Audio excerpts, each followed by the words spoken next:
You know what time it is?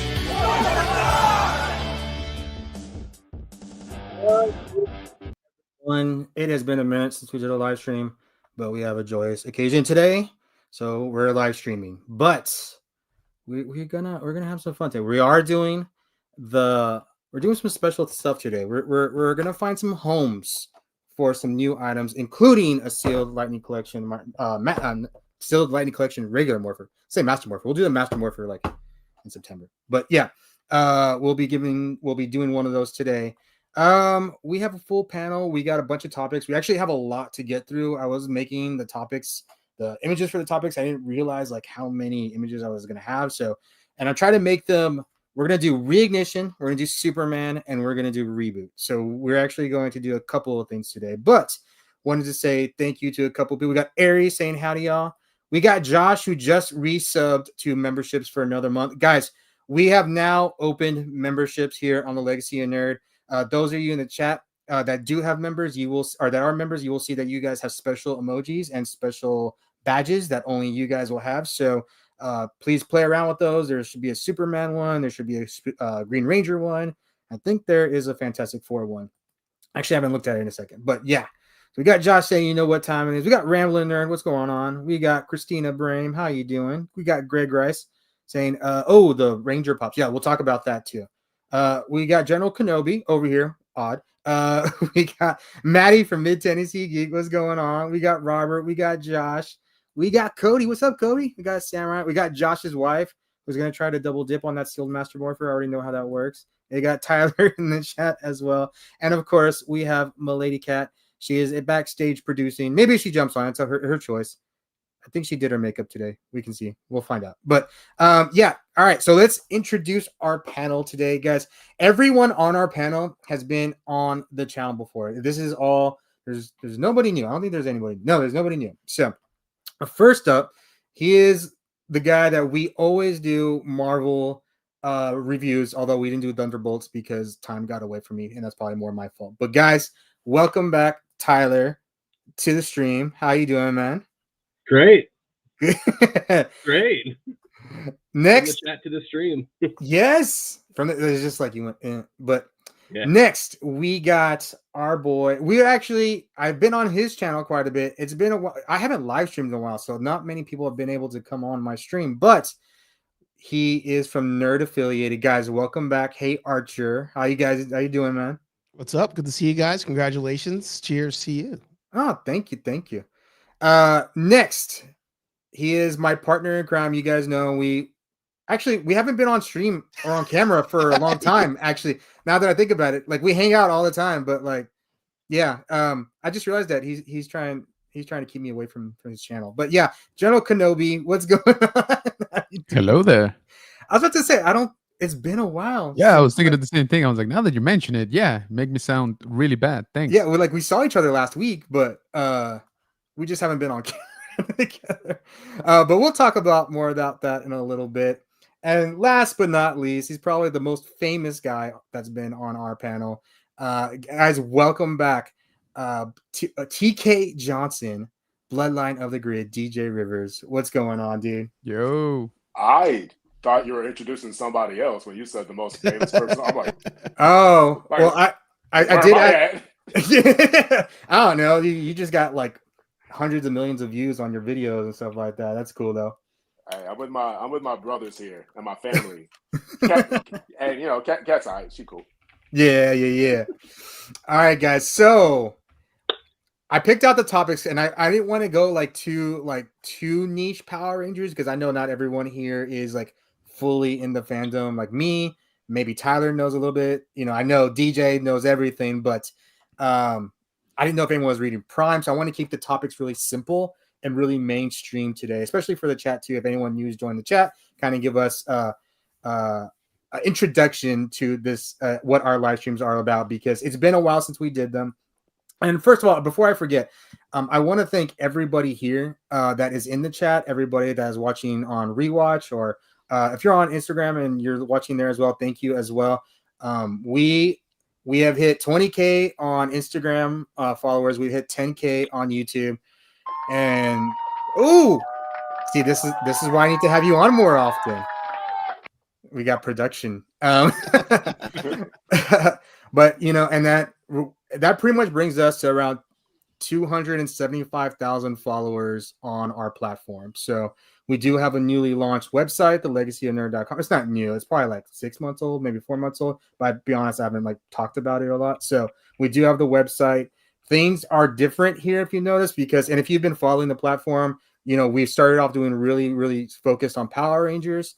But our audience allowed us to open up. And so we've been talking a lot more Marvel, Superman, Star Wars, DC, Lord of the Rings mixed in a little bit in there, wrestling mixed in when you guys don't get too mad at me for posting it. But we've been doing more. If you guys been watching the YouTube channel, we've been posting Superman, a lot of DC.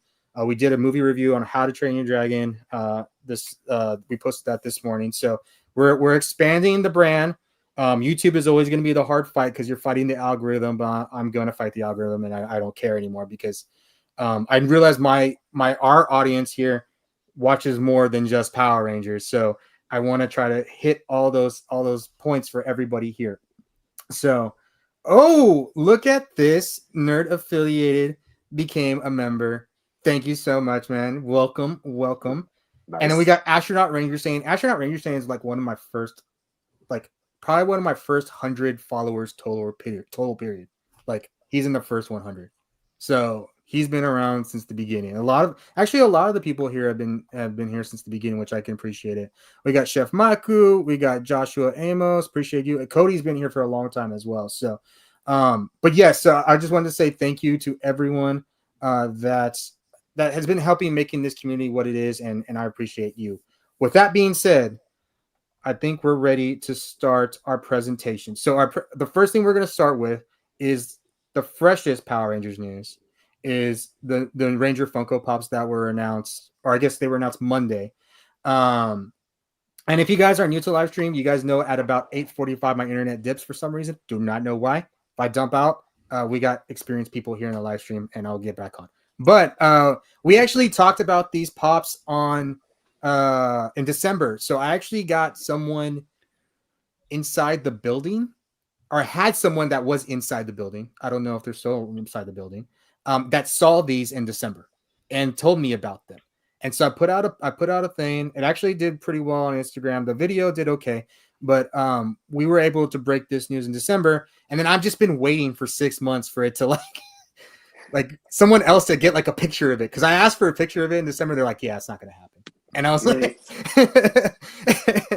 and so we finally got pictures. They went up for pre-order today.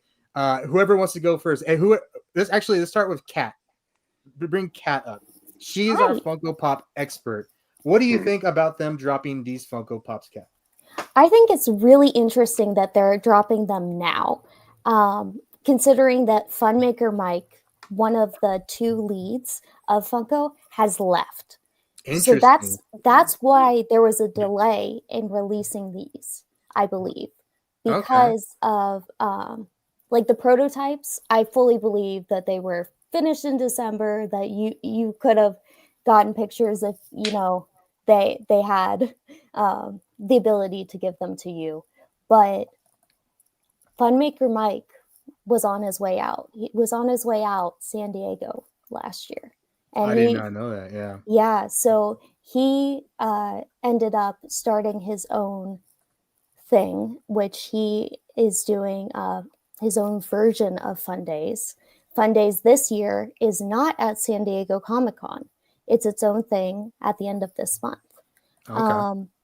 In LA, not even in San Diego. So people in the Funko world are kind of like, what's going on? Also, Funko is supposed to be at Anime Expo, which is weird because they've never been there before. And Anime Expo is a very packed convention as it is.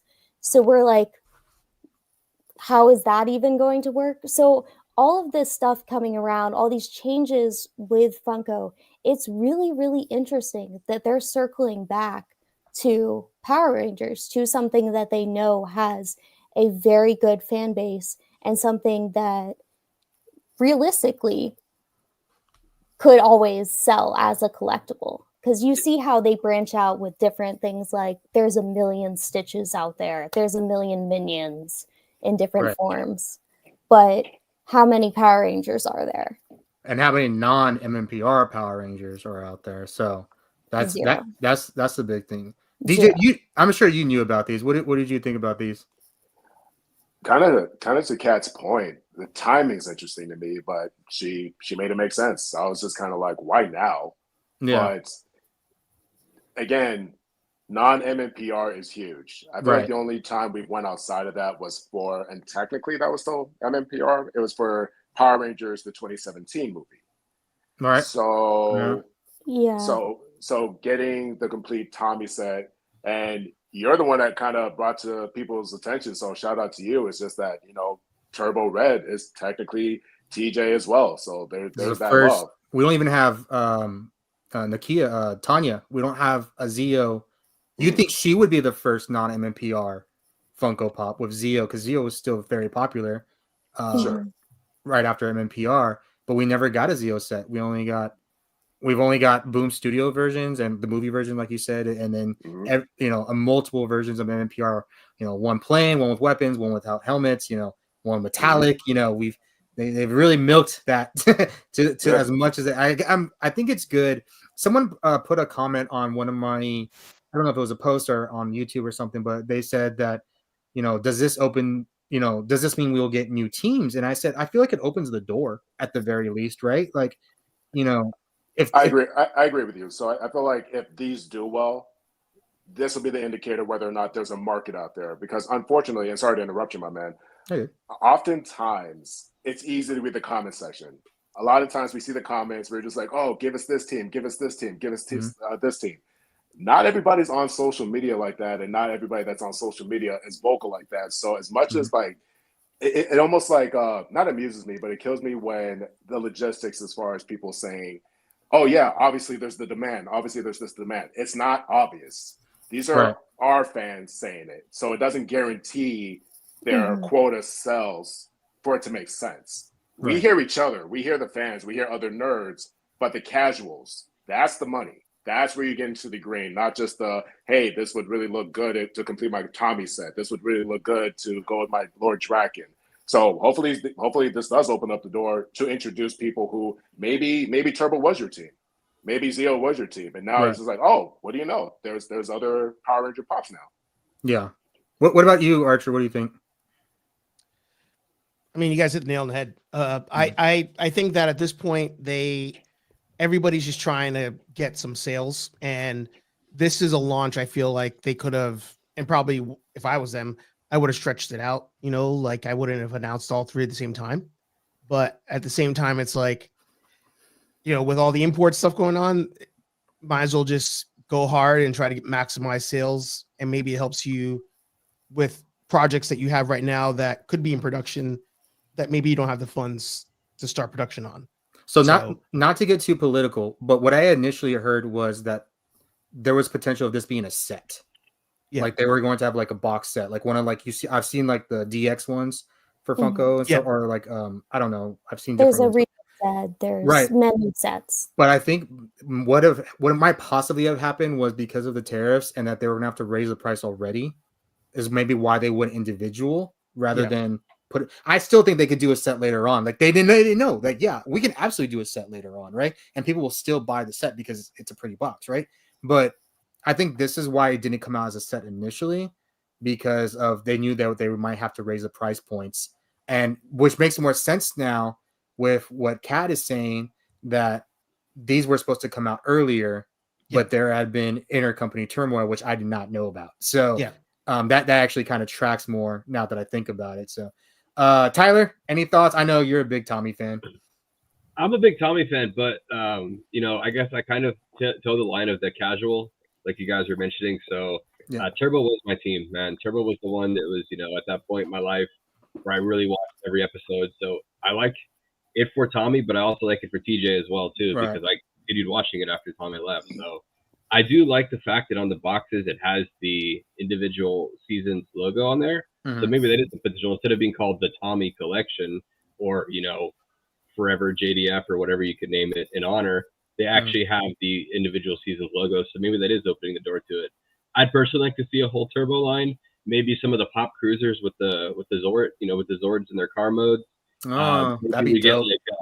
Maybe you get Justin as a pop keychain instead of a full size pop. They most likely will make the keychains.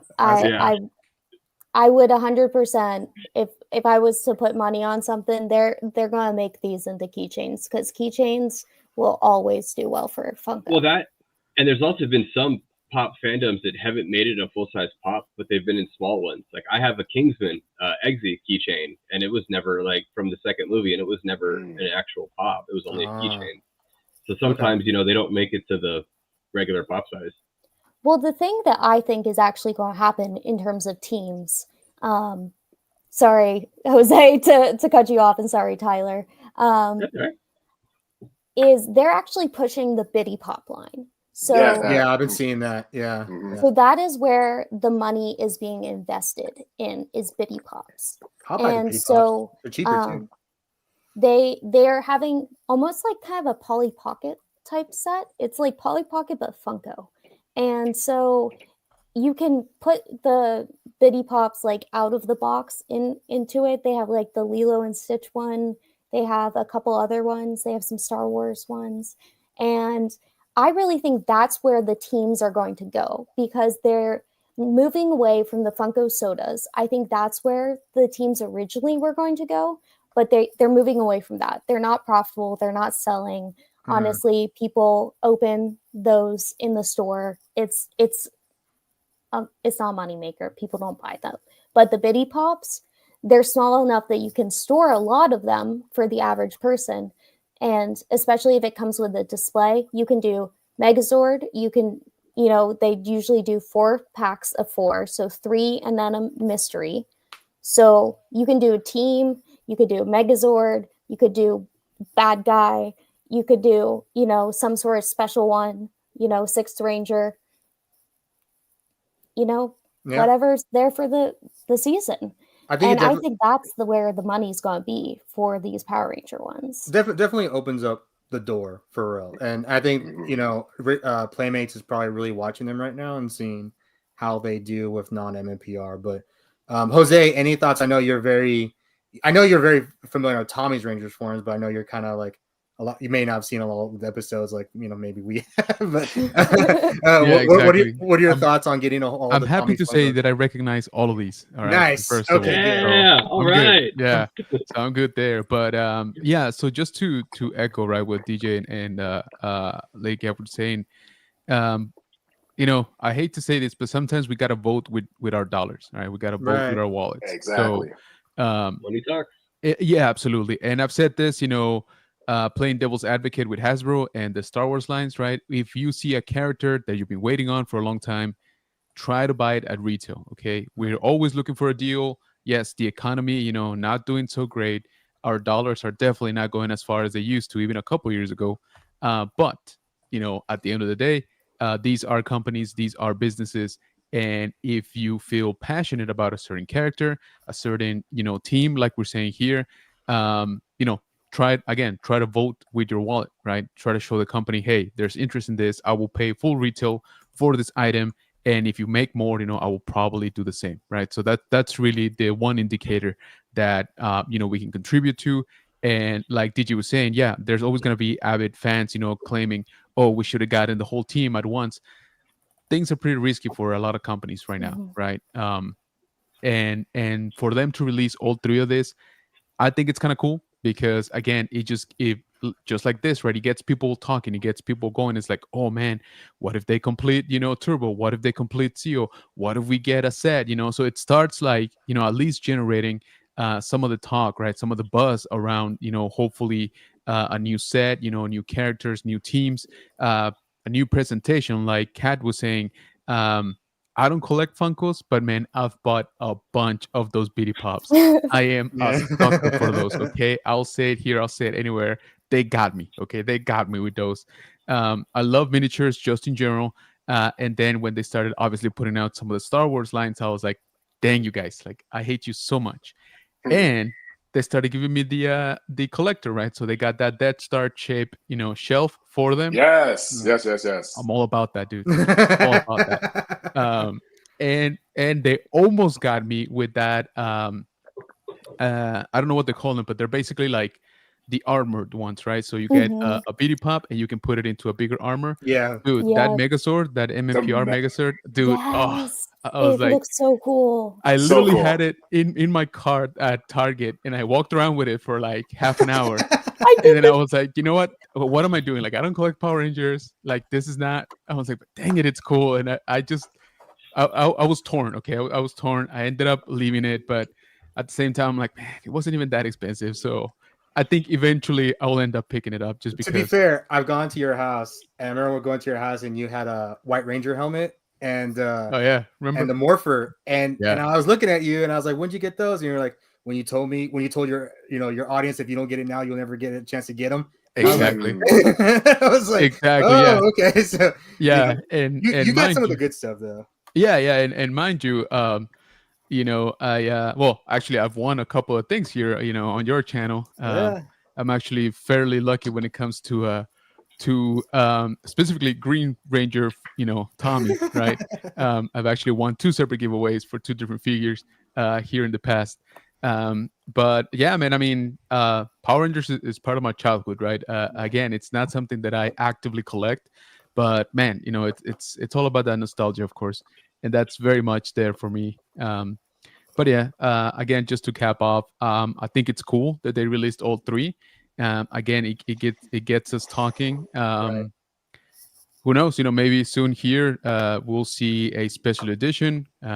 Maybe some metallic versions, maybe all 3 in a pack, right? Like you said, maybe we get a 4th one, that as an exclusive, in the pack, something like that. But that's kind of the thing, right? It opens up the doors to a lot of possibilities. And I think, and I hope actually that Power Ranger fans, jump on some of these and again, just kind of show the companies like, hey, we do want this and we want more of it. Right. Well, before we move on to Reignition, #yellow if you want this guy, as I'm carefully peeling off a sticker. But if you guys want that, we'll draw in a couple of minutes. I see somebody already put that in the chat. But guys, just put that. We'll give this 901. We'll give it to 905. We've got #yellow. By the way, anyone that wins a giveaway tonight, I'm going to Ranger Stop on Friday, so it may not get Nice. mailed off. And then I go on vacation. I come back from Ranger Stop and I go on vacation, like I know my family. And so Flex. it may not get mailed out for like 2 weeks. So I promise everybody always gets what they're supposed to get. It just may take some time, but and I apologize for that. But if you guys are wanting it, #yellow. Where you going, man? Where's the vacay? To the beach. We're going to the beach with the baby. So heck yeah. the baby, we learned very early she's a beach baby. So we're trying to make it like a yearly thing where we go to somewhere with water. So that's our whole thing right now. Beautiful. But she's already talking about. She's like, I want to go to the beach, but now she can actually talk, which is really cute. Aww. So, Weird. She's a person. she's like turning into a whole person. Man. We went to the Wiggles. Weird. Went to the Wiggles concert last night. It was actually really cool and really fun. So cool. That's our post from December. Just to quote or cite myself. But we'll put on the next one. So the next one I'm going to talk about is the Reignition line. So I want to start with the basic figures. I think these are the ones that are going to be $11 to $12.99, depending on. They actually haven't announced the price on these yet officially because the tariffs. You guys can have fun with this. I'm taking a break. All right, later, because the tariffs are obviously going to have an effect on this as well. But starting, actually, I want to start with Archer on this one. Archer, what do you think about these basic line of figures with Reignition? I wasn't impressed with them off of these photos. I'm more excited for the fact that it's happening, right? And that it's happening so soon. So I'm more enthusiastic about what comes after this, assuming it sells well. But once again, stories old as time. MMPR kind of leads the way on anything new. So we'll see what happens. But I think most importantly, I'm going to want to see like paint apps, details, etc. Because once again, that's going to really get me either excited or not excited for what comes after. I think the thing to remember on these ones that these are, while they actually have some pretty good collector packaging, I would say these aren't collector grade figures, right? So these are very basic line, I think the plan was for them to be $9.99 before the tariff thing. And they are going to do a 6-pack, which I think is kind of aimed at like us, right? Because it comes in a very pretty box. But the articulation here, very simple. We got ankles, knees, butterfly legs. Looks like we got wrist, elbows, and neck. So we got it looks like we got waist too, which I actually, when they first announced these, I thought we were going to get maybe 6 points of articulation. And that was it. So this already has way more articulation than I thought it would did. The only thing I see really missing is like the shoulder one, like the butterfly. Yeah, and then the thigh one. So that's those are the only really big ones that I see they're missing. Like the real nice ones, obviously they have the fingers, the toes. They might have an extra like an ab crunch and stuff like that. So those are things that they're keeping this very, very like price adjusted. Like you obviously like. There's no black on her helmet here. A lot of them are missing black on their lines or on their helmets. Pink is missing the green and the eyes with the white here. Greens, I actually really like that dragon dagger. Actually, I think that looks really cool. I didn't like it at first. I was like, ugh. And now I'm like, that's actually kind of cool. And you look at the sculpt. Like the sculpt is there. You know what I mean? So his cuffs are missing the gold trim and everything. There's a lot of paint. There's a lot of missing cuffs. Yeah. Real quick before we move on to everybody else, we're going to draw the winner. I should have probably, let me see, share screen. We're doing this for so everybody can see. Okay. Where'd it go? Did it not go up? There we go. Okay. All right, guys. So hashtag yellow. 20 people entered. The winner is in 5, 4, 3, 2, 1. And whoever wins, just make sure to message me on Instagram or email me at thelegacyofnerd@gmail.com. Please don't message me on Facebook. I don't check my Facebook messages anymore. Aries won last time.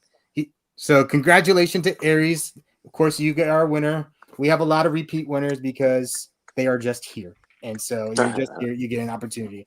Although I will say in this stream, we'll try not to do double winners, except if you win the master or I keep saying master morpher, the lightning collection morpher. I will ask you to pick if you're a double winner between the morpher and whatever other prize. That way we can kind of just share the love here. So, congratulations, Aries. Message me. I know I have your info, but message me so it's at the top of my list so I can see it. Okay. All right. And then we get to. I got to go back to Facebook. See, it's so much easier to post on Facebook than to like upload each individual picture on my StreamYard thing. So I just want to say one last thing real quick. We're not moving on. We didn't get to talk about this, so I still want to know what everybody thinks about. But yeah, go ahead. I just wanted to point out that I've noticed a couple other collectors actually picking up that new Superman line that you were looking for as well. And I feel like right now, because of how crazy prices are, collectors are looking for value in just being able to like complete a line.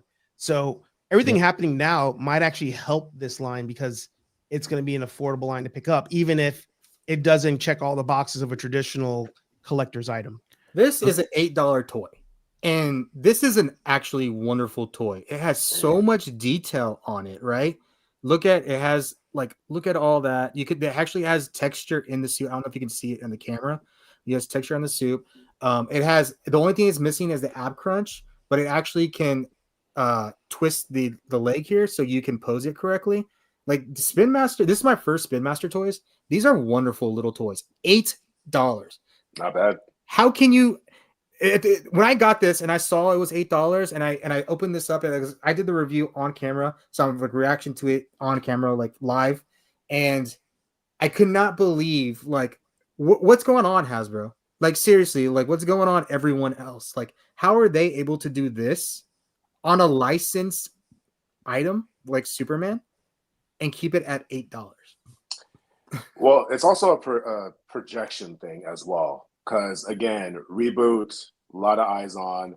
There's projections to make that money back versus something that has been arguably milked, like MMPR. Not to mention a transitioned IP where Hasbro itself is just like, you know what, we need to recoup here. We're not even finishing our own Lightning stuff. So that's a gamble, but it's also a smart one considering surveying and a complete reboot of a franchise that we're excited to see again. I mean, Right. yeah. So What about you? it's not always as simple as because they can do it, we should do it. Like not to get too off topic, but one of my favorite lines right now is Jada's Street Fighter 2 line. Yes. They kept that ridiculously cheap considering the points of articulation, the amount of detail, and honestly, it's just a dope line. And they priced that at around 20. Like maybe their bigger ones are about 25. With tariffs, I'm sure it's going to go up, but they compete with Marvel Legends easy. And Marvel Legends is like, what, 30? 20 to 30? It's like 25 to 30. Yeah, depending on the figure. Dude, and the packaging on those Street Fighter figures is beautiful. Like, fantastic. Yeah, firing on all cylinders in that line for sure. Availability, the characters, like, yeah, no, I'm with you on that one. That's a pretty good one. What do you think, Jose? I know you're not that much. You're aware. I think you're aware of what's going on in toys, even if you don't collect anything or everything. But what do you think about the new Reignition, kind of these basic line figures right here? Well, yeah. First of all, just again to mirror what Archer was saying, I'm excited that it's happening. Right. Just that the fact that we are getting something new for Power Rangers, and they were honestly like we're getting them kind of soon. Like sooner than I thought initially. I thought we're gonna have to go at least a year without like nothing, right? Like on shelves. So I'm glad, especially obviously for fans. Second, to be honest with you, the previous ones, they got a lot more articulation than I would have given for a, at least initially sub $10, figure. Right. Because again, Star Wars lines, right? Like the vintage collection, that's gone ridiculously up. The articulation on most of them is there, but not on all of them, and that's another gripe. So these look like posable, and what I was gonna say when Archer was mentioning, we're looking for value, even though these are not designed as collector's line, right? They might just become it. It could be. I mean, look what's going on with Superman. Exactly, right now. right? So if you have a good balance between quality and price, and the fact that you can complete the set, like Archer was saying, like I wouldn't mind having this right here, like shown, displayed as my MMPR team.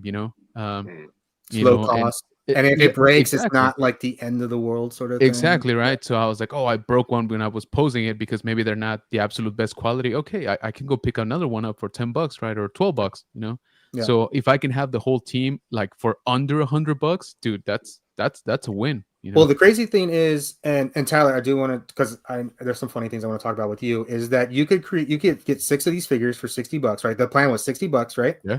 Then you can get this morpher for $15, and then you can get a couple more figures or masks and still be under $100. So you could probably get like 7 or 8 items for under $100, right? Like that's insane. And we're talking about a Blade Blaster, we're talking about Morpher, we're talking about if I see I have there you go. You can have all these things for under $100 and have a full team ready to go, which is pretty good. Yeah, like think about it. Like you can buy, the morpher, set that up, set the figures behind it. Maybe some of the swords, and you can have a dope display, for your team.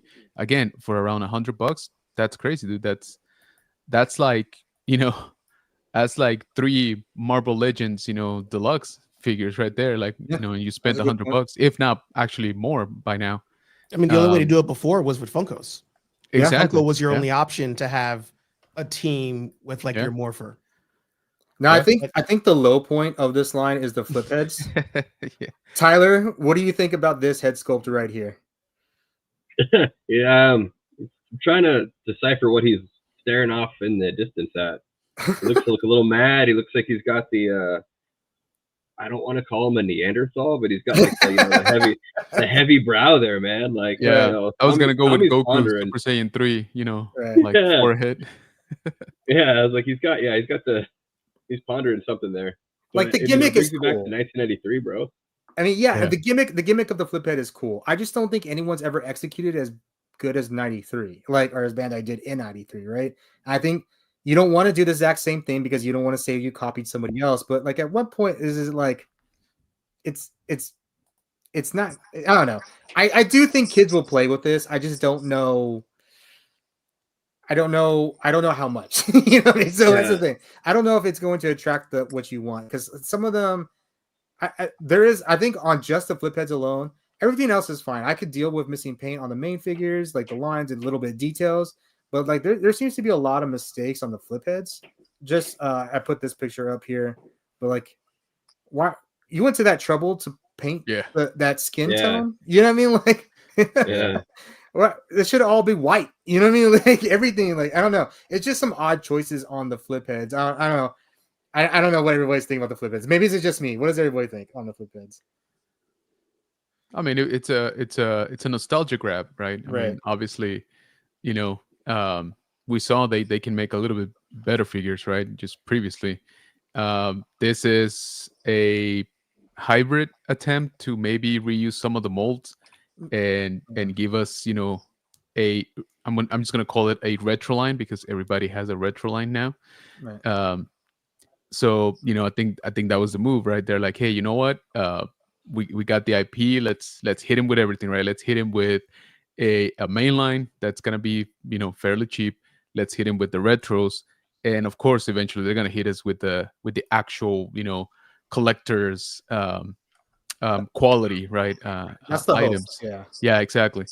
Which if I were them, I would absolutely, right. But yeah. So this one's I definitely want to see them, you know, in person. But yeah, they're off to a rough start. That's for sure. DJ, I know you have Why- a lot of appreciation for the original toys. What do you think about these flip heads, though? Well, I don't know if you want to get to me first, because I have a lot of thoughts about the entire line. Okay. But no, here's the thing. It's definitely nostalgia, like Right. like to his point. And it's a weird Frankenstein of articulation mix, because at least with like the original flip heads, you knew it was like a box Right. figure and the gimmick was just a head.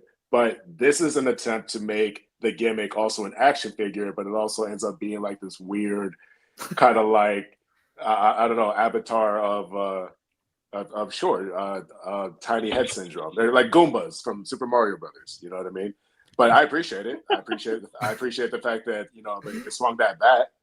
What I don't get is, why did they make Green's arms so skinny compared to everyone else? Like, I know they had to put the gold band, and they couldn't put the gold band on the other figure, but they could here, and it's just like, Is it I don't skinnier? know. Is it actually skinnier? Look at the arm. It looks skinnier. It looks like they anticipate. They're like, well, we have to use extra plastic on the gold band, so we'll just use it. We'll make the arm skinnier. Well, are you sure it's why just is- not an unflattering camera angle? Because, you know, all these are digitally composited to like be individually stacked for promo shots. So you sure it's just not a bad angle? I mean, it's in every. I don't have the other pictures, but in every other picture I've had, it's Okay. been skinny arms of him compared Okay. to the other ones. At And least. why is yellow and pink so much smaller than the other ones? Like, Well, they look did like- say they were making them skinnier. they were making them shorter on purpose. They were making Right. them to scale of like women being shorter, I guess. But But I mean, I get it, but like you got the 4 guys that are like a double wide chair, and then you have like natural look, you know, human proportions boxy with the yellow and pink. well, the funny thing is, they went on these figures. They went super accurate and made blue buffer than everybody else.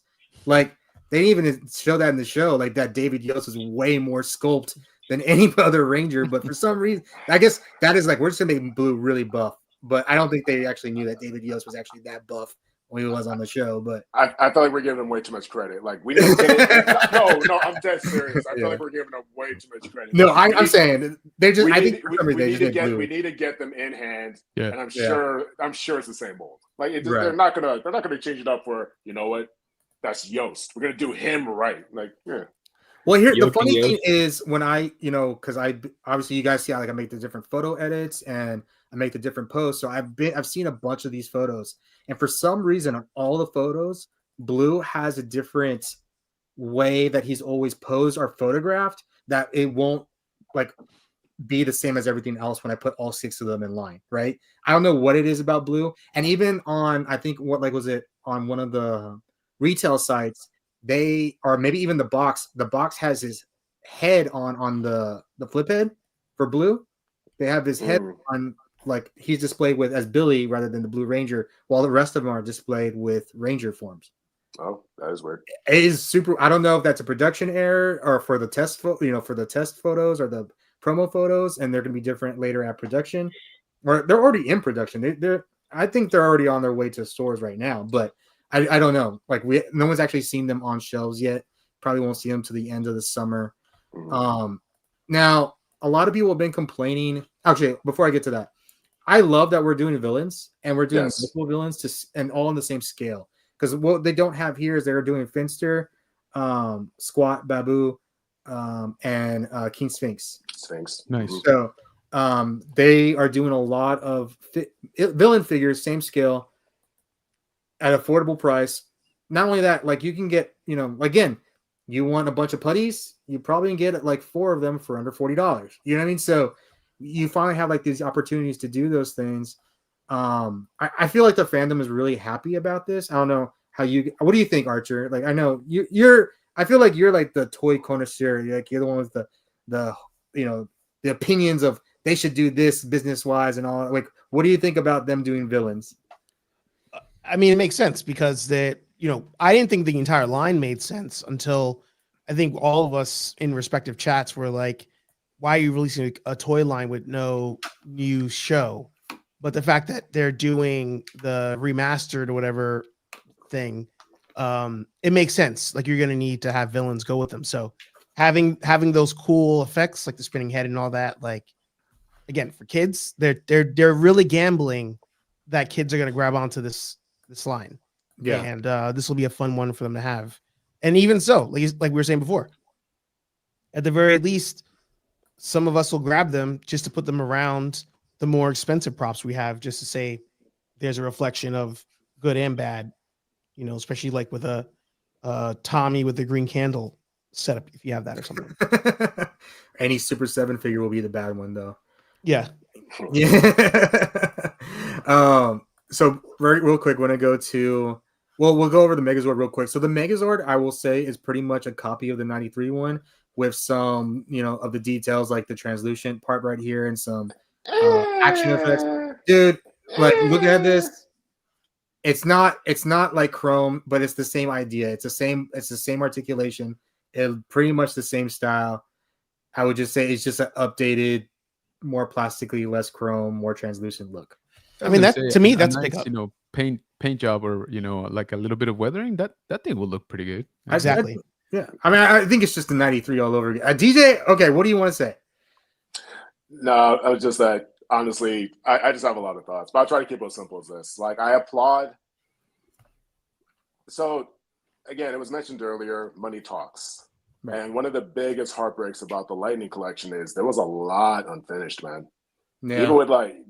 Even with something as automatic as like the helmets from the Lightning collection, and I'm going to bring it back to a point, but the helmets from the Lightning collection was the closest we ever got to a full set of role-playing, playable, good-looking helmets. Mm-hmm. And we didn't get the Green Ranger, we didn't get the Black Ranger, we didn't get the Yellow Ranger. We got a big old Lord Zed, which looked amazing. We got Draken. Everybody got the White Ranger. My point is, I love the fact, like, is this line for me? No, but it's not meant for me necessarily. This line screams, play with this. This line screams, play with this. Like, sure, you might collect them. Sure, you could serve as maybe, complete this set. But all of it just screams, handle this. Do you remember this toy? Right. And that's what is Playmates synonymous with? Ninja Turtles. You know what I mean? Even if there's a transition from one series to another, and even when there wasn't really a series, when you saw a Ninja Turtle toy, it sparks that reaction of like, oh yeah, I remember this, let me play with it. Mm-hmm. I think one of the coolest things is the Blade Blaster, to be honest with you. I don't think we've ever got a Blade Blaster where the blade pops out with that spring automatic gimmick that it has, which I think is badass. And there's like one part of this line that might be for me, or it might be for us, and that's the throwback to the 93 8-inchers. I'm not sure if you have those pictures. I don't have a picture, but they're the same exact mold, the same exact everything. They're practically the same. You know what I mean? But this entire line, if it introduces a new generation of I want to play with this, so it gets that immediate reaction. Because here's the truth: a lot of what Hasbro does, especially like Hasbro Pulse, Hasbro fan stuff, you have to be a fan of those things to want those new releases. You know what I mean? And the Lightning Collection definitely appealed to the collector, but unfortunately, the general audience, it just wasn't enough. So the money spoke, and they didn't finish it. Right. So they're just like, you know what, we need to get people excited about what Power Rangers are in the first, or what Power Rangers is in the first place, which is it's basically a long toy commercial. These are 20-minute episodes for a toy commercial. Right. So trying to spark that love again through making kids want to play with this, hopefully will usher in the next generation where you can get the stuff that was made for us. Right. So I don't know. That's just my 2 cents. But am I going to be able to save money? Me personally, yes. Yeah. But I'd be happy to see other people just like, or other kids or other parents be like, you know what, I remember that. You know what, DJ Junior, go ham. DJ Junior does not exist, by the way. No kidding. Just saying, I dig that. I dig that this screams. This feels like '93 all over again. I don't know where you guys were at back in '93. If you guys weren't born yet, don't talk to me. All I'm saying is, I was getting these toys, and my parents were getting these toys for me. Yeah. Sure. Damn. And then one of the saddest things to me right now is going to a Target and not seeing any Power Rangers in the toy aisle. That is sad to me. That I was gonna say, or Metamorph or a Hawk Girl, because that's annoying the crap out of me. But sure. But the fact that we're getting toys to be played with, to me, is like, well, as long as that secures Power Rangers is always around, then I'm all for it. Right. I want to disagree on one thing though. Go for it. I agree with all of that actually in like theory. But I think you're correct in that the collector isn't the audience on these, but I also disagree that on a lot of these, even kids are the target, because you mentioned the Playmates turtle line. Mm-hmm. And the Playmate turtle line that came out based on the cartoon, they were aiming for somebody with a DJ Junior walking down the aisle and being like, oh, that is the same toy like I had when I was a kid, and seeing the sticker of being like $8.95 and being like, oh, you know what? I never actually had Sewer Surfer Mikey. I'll pick that up this time. That type of person doesn't care about like accuracy. Is it the actual original thing? That kind of thing. So when I was looking at the Megazord, for example, even as somebody who I consider myself a more seasoned collector, like I didn't pick up any of the Hasbro Megazords or I'm forgetting the other name of the other one that was like diecast, but the Zap Zord. Thank you. But as a kid, I never had the OG Megazord. I've seen it in stores for like $500 to $1,000 in a box. But that one, if that is close enough to what I didn't have, and it's only like $30, I'll grab that. And I think there's a lot of parents that might grab it for themselves, and they're hoping that's the gateway drug to the collector type. So is the part that you disagree with is that it's only meant for kids and not for the adult collector? Is that the part? They're aiming for the casual, maybe not even collecting yet adult. But no, and that's fine. I feel like same end result, different focus point.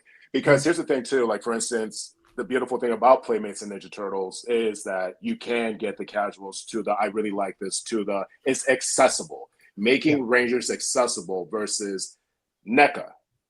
Like I love Ninja Turtle NECA lines, but they're also high-end collector's items compared to maybe the $8 figure, you know what I mean? Compared to a $35, $40 figure with all types of accessories. It looks good in the package, et cetera, et cetera. So to your point, I do think it serves as come grab this, come buy this because it is accessible, because you can play with it, or because it appeals to your general love for Power Rangers versus, I mean, it's not that Hasbro didn't have any lower end lines, but their big focus was the Lightning Collection. They called it the Lightning Collection. It was the look what's coming out in the Lightning Collection. You might have come across in Walmart like, hey, we got this VHS cheapy ones, but that wasn't the main focus. So making the general audience fall in love with Rangers again, I feel like this line does because of that same appeal, because non-existent DJ Junior, shout out to that kid, and just wanting to grab these things because they're so cool. Even the aesthetic of the green packaging and the pop, like the backgrounds, that right there, that is very 93. And the very power protects you. The power is on, you know what I mean? I'd also give the guy, to your point, Daniel, like give the guy who made the packaging for the, I guess the more high end, the $12 figures. Sure. Yeah, The packaging looks amazing. it does. The Yeah. packaging, I would buy it just for the packaging alone. I am gonna buy it just for the packaging alone. Like it looks. They will display so beautifully with the packaging. Beautifully, 100%, 100%. And here's the thing: if I'm not mistaken, I mean the line is close enough that if you did still have the Lightning collection, now you have the villains to go with them, like actual villains to go with them. Like they do cross transfer. So, and I wish I would have put some of the packaging on here, and I didn't. But even the blister packs look really good too. So the blisters, and those will go easy on the wall with that. Probably like I'm thinking the villains I would probably pick up, not so much the flip heads. But the packaging on all these have been really, really good. Even I saw the motorcycle packaging, I forget what the battle bike, and that looked really good too. I will say to a point of buying things for your kids, and Kenobi can probably attest to this, is the other day I bought and some of you watched my video, but I bought my daughter a Superman cape, the new Superman cape that they have for the new movie, because I had a Superman cape when I was a kid, and I was like, I wonder if she'll play with it. And my wife was like, it was not Supergirl. And I was like, well, it's technically like the same cape. So like, whatever. And so, but she took it and she wore it for like a week, so, and she wears it every now and then. So she is liking some of the things that I liked when I was a kid, and she's a girl and she's 2. Like, it's just like, it's cool. Yeah. And she does actually have she has a very old version of the 93 flip head Green Ranger toy that's on her play kitchen right now, sitting on top of her fake microwave. So, she plays with it and she likes to make it flip, but she can't get it back to the human head. She needs my help, and then she flips it, and then she gives it back to me to do it. But just saying, like, if I were to get a flip head, I would get her this flip head, because I see how much she likes to play with mine, so she can have one of her own. And like, even though that one, like, I'm not too worried about it. Like, she could throw it around. It's all dinged up, whatever.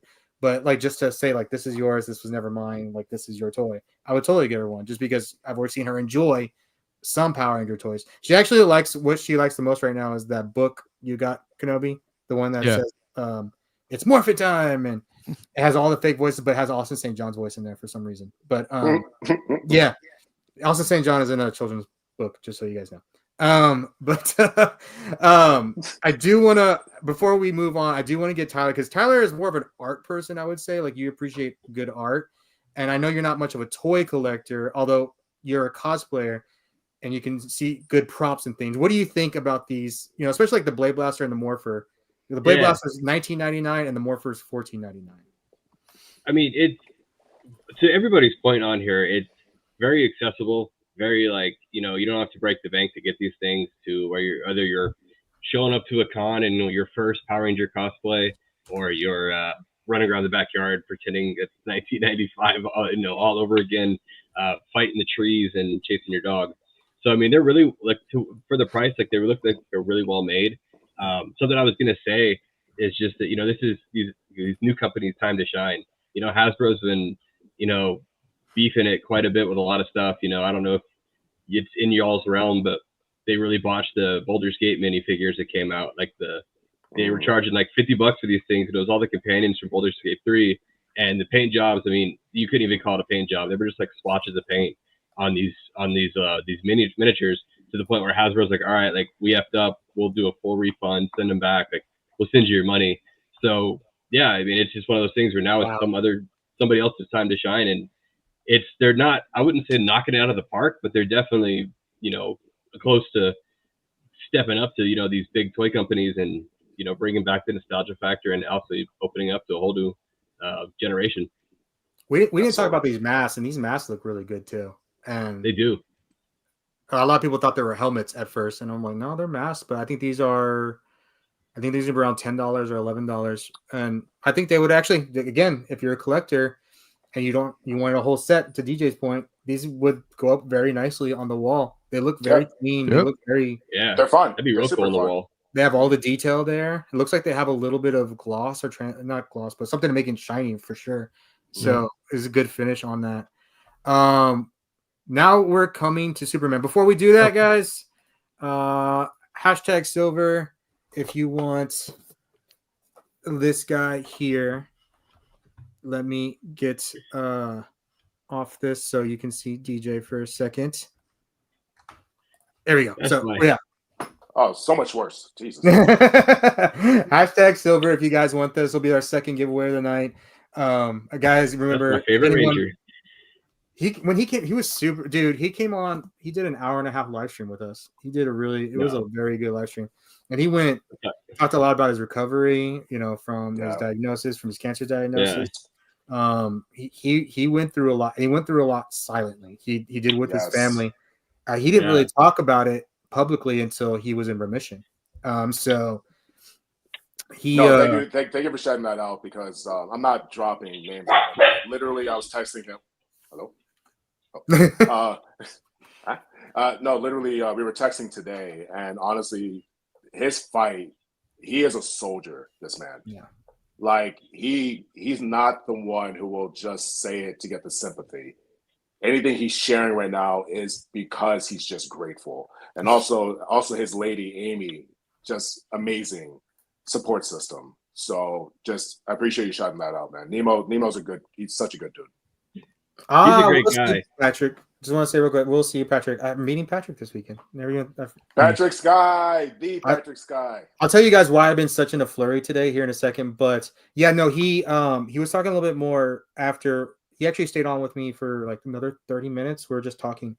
And there's a lot of things. And his whole thing has been about, people talk about like the scary parts of it, but they don't talk about like the little minute details, right? Like, so he was saying like he's still dealing with some medical things, right? Like just recovering his body to get into where it'll never be where it was, right? Like, and he was just telling me like, just some things that he was having to go. I don't want to talk because he didn't talk about it publicly, but some things he was having to go through that people wouldn't expect. And he wants to talk about that more because that information wasn't readily available for him, so and that's the whole thing, and the process, and it was scary, and the insurance and the family and coming, like having to like, realize that like you might die. And that was a really kind of like real thing for him. And it's one of those things, like I'm sitting there, I'm talking to him, and it's like, I can't say like, I know what you mean, or like those things that you usually say to people, like, oh, I know what you're talking about. Like, no, I can't say, like, I have no idea what you were talking about. You know what I mean? And not being rude about it at the same time. And so just listening and making sure you actually, because there's hearing somebody and then there's listening to them, right? Or however you say that, right? You're receiving and you need to make sure, like, I was trying to really like understand what he was going through, because I don't know if it just sounded like so much valuable information he was telling me, and I wanted to make sure I knew it. So if it was something I ever had to deal with, I had, and not only that, but he seems like he would be a resource for me to go to.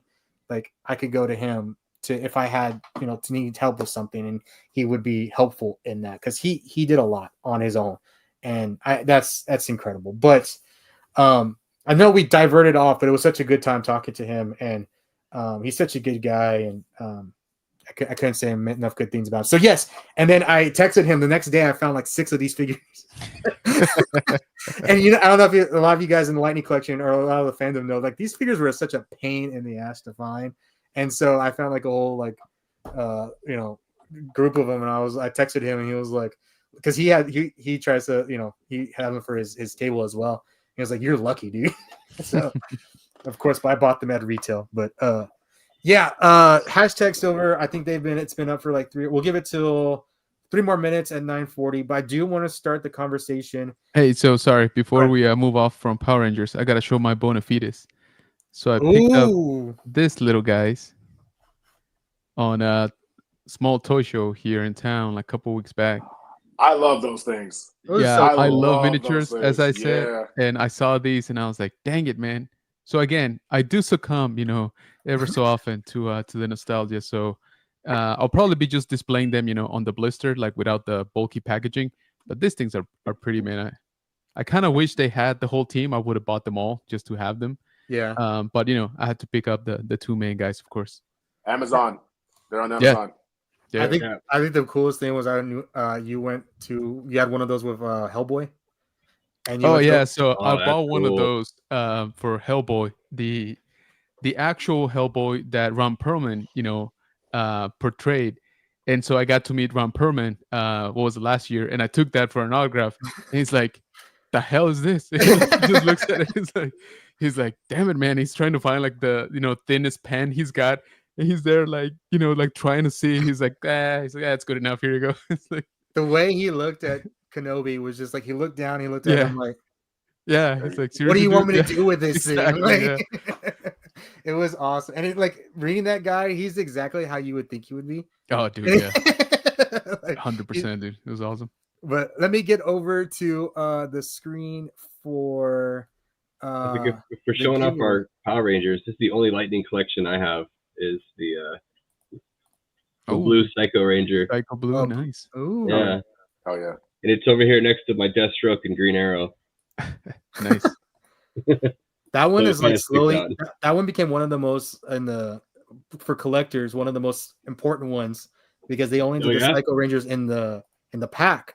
So people were fighting those blues for to color them to make them pink and yellow because they didn't release those individually. So those blues, people love them. They were on discount for like $5, but I'm pretty sure they're probably around like the $30 or $40 mark again because people want them to custom them. So those are He's turning silver with all the amount of dust on him. So all right, guys. We're showing death stuff. I'm just gonna. Oh, look, he's just bragging now. I know. That's a flex. I was like, give me a sec. I can find some other shit if we're really bragging. We're doing this now. All right, guys. We'll pick the winner in 5, 4, 3, 2, 1. Congratulations to whoever wins. You will be winning just an email. Let me see. And the winner is Christian, who I know will be at Ranger Stop. So I guess I'll pack it to Atlanta. I'll see you this weekend. I know my boy Christian will be there. I know a couple of us are going to be there. So Hi, I heard we were showing off random stuff. I got little boo-boos. Anyone? You got little boo-boos? I got little boo-boos. Is that a Pikachu one? Oh, yeah, it's just like Pikachu. Oh, okay. Cute. That's super cute. Yeah. Yeah. Why not show off random stuff? Exactly. This one has a little jacket. That's funny. Super So if they ever do like groups for the Power Rangers, I'd like them to do something like this. I have it for like the Wisher game where it's like that's cool. Yeah. Yeah. Yeah. So something like that with all of the Rangers, I think that'd be really cool. Daniel, series? make it big so I can see it. I'm on my phone. Oh, hold on. How do I make it big? There we go. There you go. Oh my gosh. Oh, cool. That would be So awesome. it's The the poster cover of ones? the third one. Yeah. Oh. I feel like those are coming very soon. Like the big ones for Power Rangers. Yeah. I feel like that is more than likely going to happen here soon. Especially with the Ivan Ooze one that they dropped. They have to be doing the movie.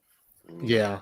All right, guys. So Just realize these ones that come in the colors, they basically dropped the whole Power Rangers colors. Anyways, have fun.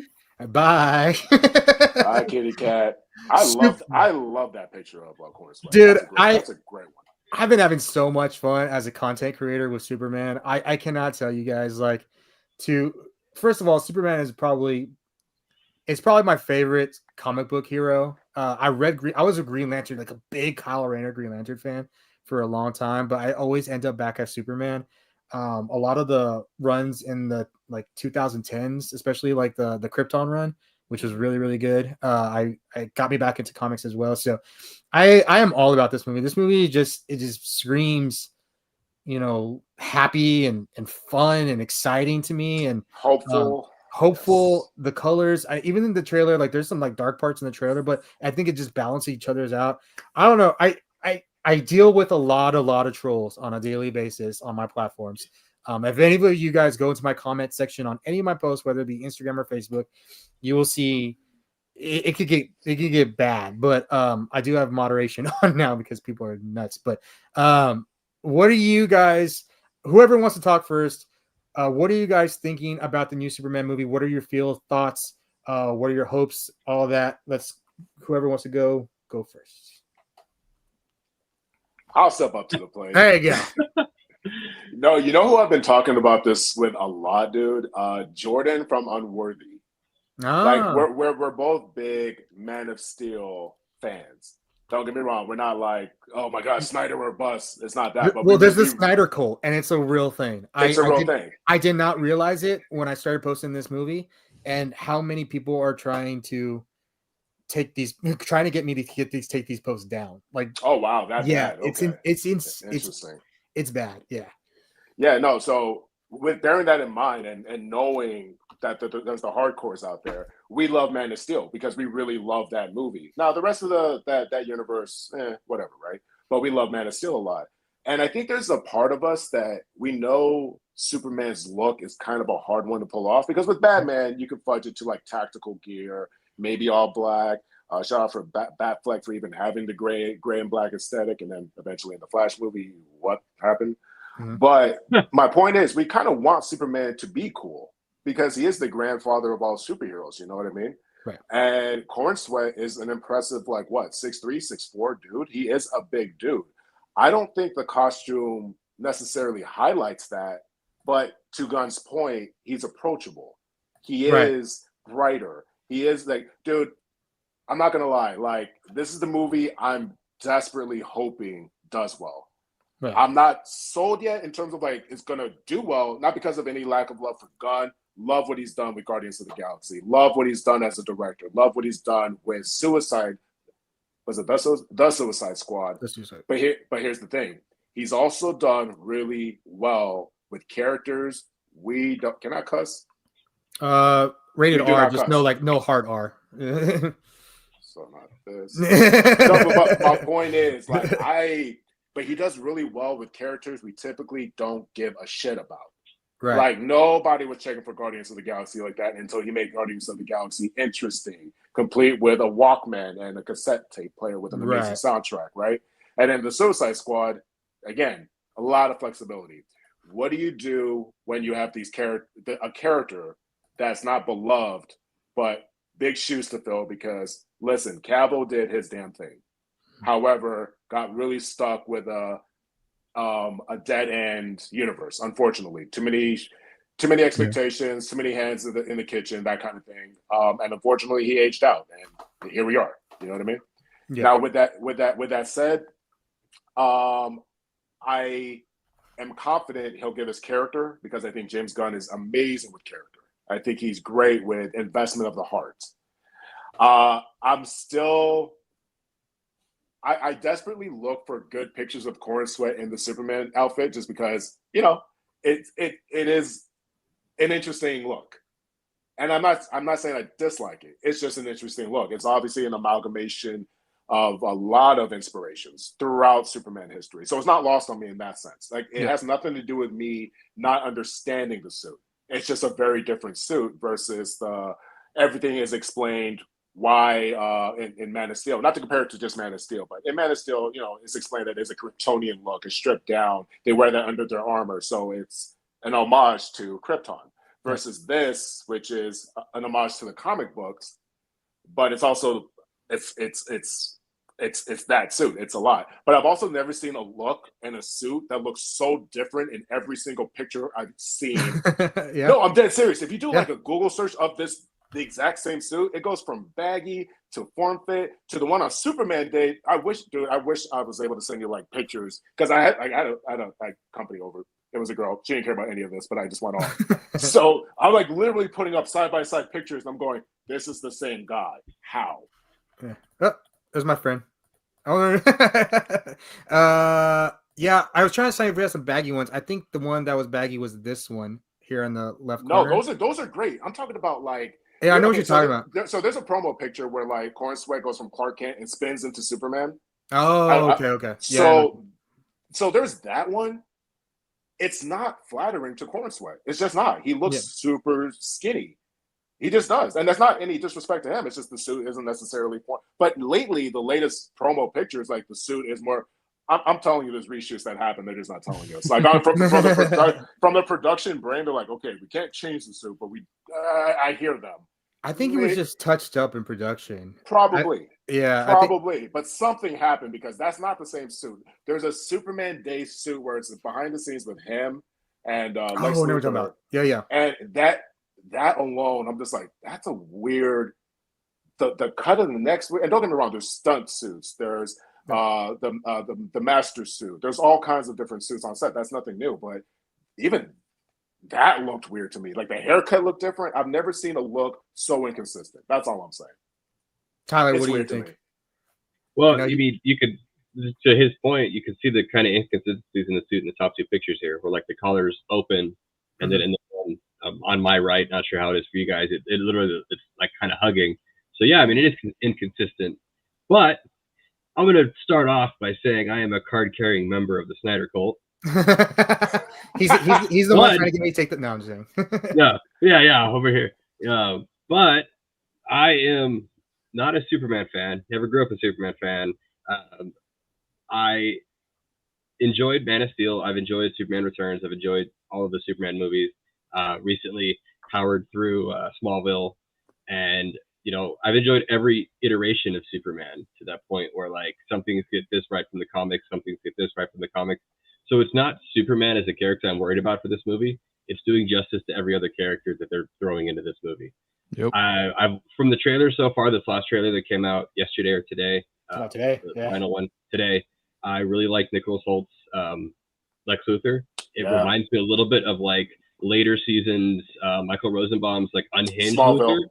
Yeah, so that's what's like, I really like that, where it's, you know, he's, you know, the super, you know, basically the supervillain, the evil genius. I hate it that the haircut on Nathan Fillion, but it's one of those things where I knew it was going to translate really, really horrible to live action. So as expected, I will say that I think the only major downgrade to this movie from the previous universe we had is Hawkgirl. No. Hold on. Not her. The costume. Look at Hawkman from Black Adam, and then you look at like her helmet in this, and it was like, I know hers is practical, his was CG and whatnot, but I was like, man, like that was armor. This looks like it's 2 sizes too big for her, and it's gonna fly off if she, you know, flies at a different angle. But I'm holding all actual judgment for the movie. You could tell like it hurt me when you said that. I was like, Isabella. I like her as an actress, man. Like she's on a roll. Right now, you know, Isabella's so close to taking over for Becky G. I'm just letting you guys know. Right, I was going to say, she came a long way from being Dora the Explorer, bro. I was going to say, like she's it's on a roll, man. Yeah, she's doing really good. Yeah, I'm interested to see what, you know, what rumors are actually confirmed, what rumors are false. I like the guy that's playing Mr. Terrific. I like Mr. Terrific from the Eddie Gathigi. Yeah. I feel like they really did him as an actor dirty in First Class by like just talked about that in his podcast on DC Showcase. Yeah. So, by the way, part of this now, I learned this from Archer. I have to listen to other people's podcasts, and most like the celebrity interview ones. So that's what I do all day long now. And Tyler, you actually helped me with that too. So actually, you sent me the one on teaching me how to do better interviews, which I actually now take a lot from that. Anyways, not to go from the subject, but he was talking about, so they were saying like, you know, what was it? Because they didn't say specifically like First Class, but what was it like being a comic book hero before? And now he goes, we don't talk about that. Oh, yeah, no. I mean, it's one of not invulnerable like Marvel mutants, but like they killed some guy that made no can't sense. Really be killed. So it's like, okay, I mean, why? They did him dirty. Let's just be honest. They did. Oh yeah, let's just say they did him dirty. So I'm really excited to see him actually take a character, and you know, hopefully he's around for a little bit more than 45 minutes of the movie. I will say I'm really curious to see what they're going to do with Mr. Terrific, because the way he described it is like the comic version is a little bit kind of laid back, a little bit like a laid back Batman, right? That's what I would call it. Like a laid back Batman is what the comic version is. We saw him recently in the Tomorrowverse on the animated movies, and he took more of like a not Batman mean, but like a stern, strong kind of kind of, I want to call it Reed Richards, because Reed Richards is still kind of light, but like a strong scientist, like one of the most like smartest people in the universe kind of stance, right? But he says like, I'm doing all of that, but I'm also going to be a little unhinged. So I was like, what does that mean? And then we saw the trailer today when he's yelling at Superman. He was like, hey, quit messing around. And I was Yeah. like, well, I don't think I don't know, because I've read I've seen that Michael Holt when he debuted. I don't think I've ever read a specific, Michael Holt, Mr. Terrific comic book, but he's always been kind of like the problem solver, right? And I've never seen him. And I saw him like on Arrowverse, and he had kind of more like a comedic side on Arrowverse, but like that wasn't really like the comic. So I'm really curious what they're going to do, what he means by unhinged, because he says like this character is very much a setup for him. And like he doesn't know, obviously he can't tell us, and he doesn't know. I'm sure he doesn't know either if he's going to be in more stuff, but he's like it's laying down a foundation for this character. So I'm kind of curious, like if they're going to treat him as like I don't know what would be a Marvel equivalent. It's definitely not Tony Stark because Superman's a lead here, right? But like who would be like super smart? Maybe like a Shuri, maybe a little bit like established in the universe as really smart but has their own personality, sort of thing. I can't think of a better. Maybe a Doctor Strange equivalent where he's too smart well, in the sense of like not in terms of like tech or being the smartest man, but in terms of like I'm very logical. So you've heard Doctor Strange like get invested because shit doesn't make sense. But that's typically when it is. Like when you're so smart, when it doesn't make sense, you get I like that this character. Like I like the quippy Superman. I mean, he doesn't feel not like Deadpool quippy, but like actual, hey buddy, eyes up here. I love that. And to your point, Tyler, to Lex's performance, there was one specific line that sold me, and it was during his monologue in the new trailer, and he says, "Don't quote me on this, but who brought you here? Who raised you? Who raised you?" Yeah. And then he's like, "I'll kill them too." I thought that too. That's what I mean. Yeah. Like I heard that and immediately brought me back to like one of like the couple like Lex Luthor heavy episodes of Smallville where he was like, what was it? I think his main one from, I forget the episode, but it was like, I am the villain of this story. Like that's his like my famous line from Smallville. I was like, he nailed it. But I will say again, I'm excited for all the side characters. I'll just leave this with 2 more points and I'll let someone else talk. But Wendell Pierce is Perry White. I sent a picture to Daniel earlier today of him with like sitting in the spaceship with the cigar, just like completely locked in. I was like, I'm excited for that. I'm excited for him. I mean, Lawrence Fishburne was great. So I'm like, I'm really excited for him. I've seen all of his behind the scenes stuff where he's just like, I think I'm excited for it. And then also, I don't think I've ever heard them say David's last name. So is it actually Corn Sweat? I've been reading as Corin, like Corin. That's what I thought, but I'm like, now I'm just gonna call him Corn Sweat, man. Like, I don't think I've ever heard him introduced. That's the issue too. So the only thing he's been introduced lately was at CinemaCon, and obviously that's not supposed to be on video. So I've never seen someone say his name out loud. So yeah. Jose, I want to know what you think. Well, a marriage of 2 points here. So one, yes, James Gunn has been doing amazing stuff, right? But very much so with, like you said, right, with characters we don't really care about, at least initially. And also, they've all been teams, right? So he's always had 5 to 10 characters, to play around with and try to get his story across and get his point across. So, so here, Superman, that's my worry. I'm like, it's a Superman movie, but we're getting just as, much screen time for other characters, right? Which could even be potentially their own leads, right? Of their own movies individually. And we're getting them as a team.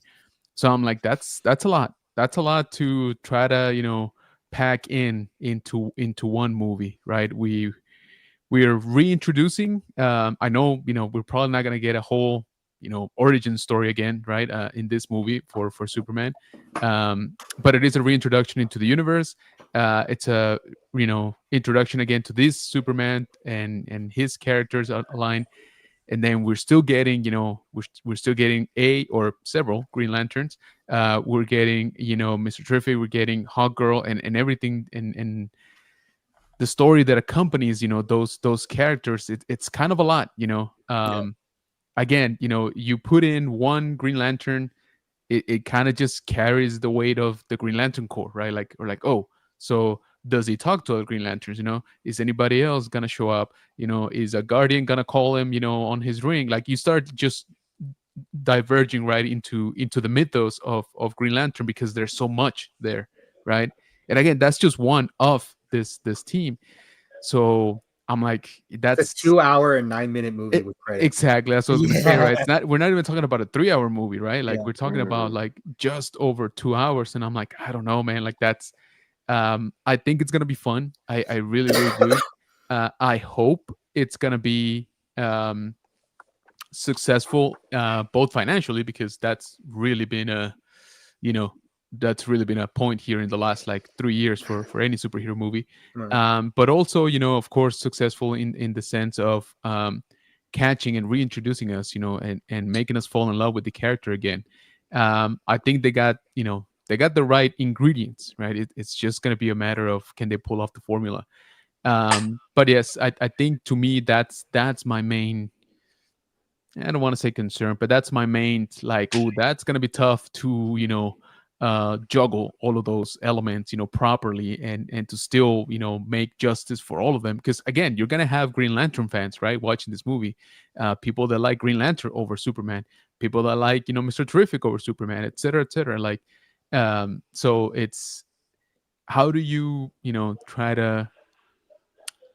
try to balance all those elements and still come out saying this was a good Superman movie, right?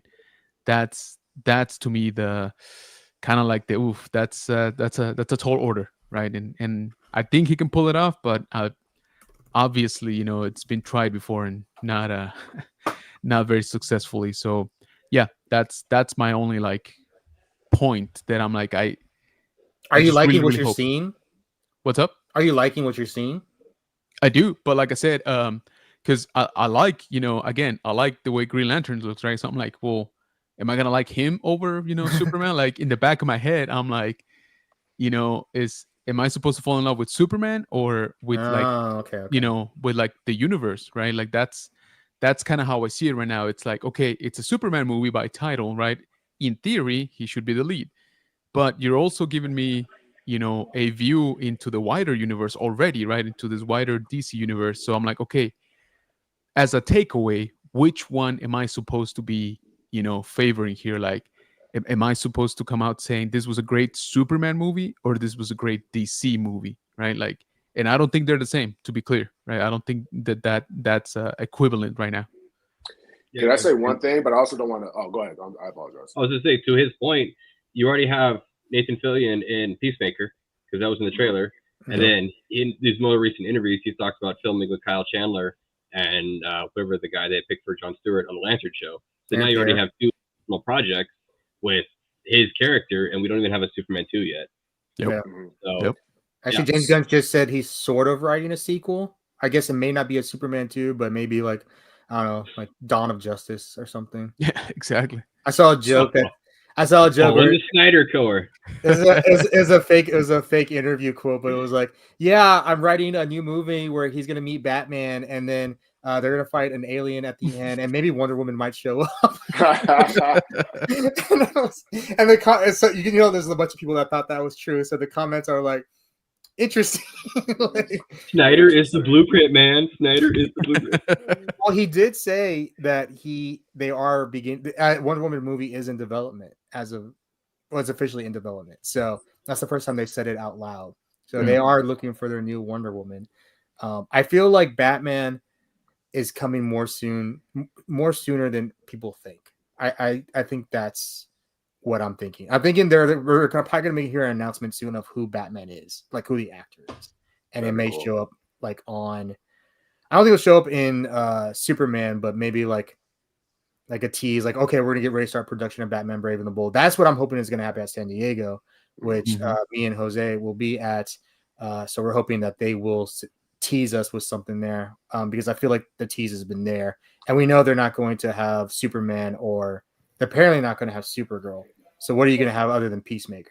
Did you just say you and Jose? Did you forget I'm also? That's right.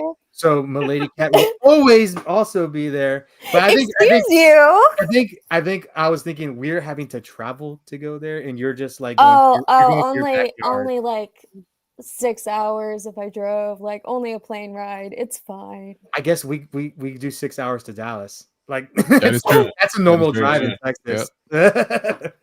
So yeah, that's backyard cat. But yes, all three of us will be there at San Diego Comic-Con next month. We got invited know. as press, so we will have the very nifty press badges, which hopefully means something. That'd be cool. So yeah. But talking a little bit more, I guess like I do want to talk about like, you know, Guy Gardner's look because I hated it at first. Like just hated it. I But still like hate it.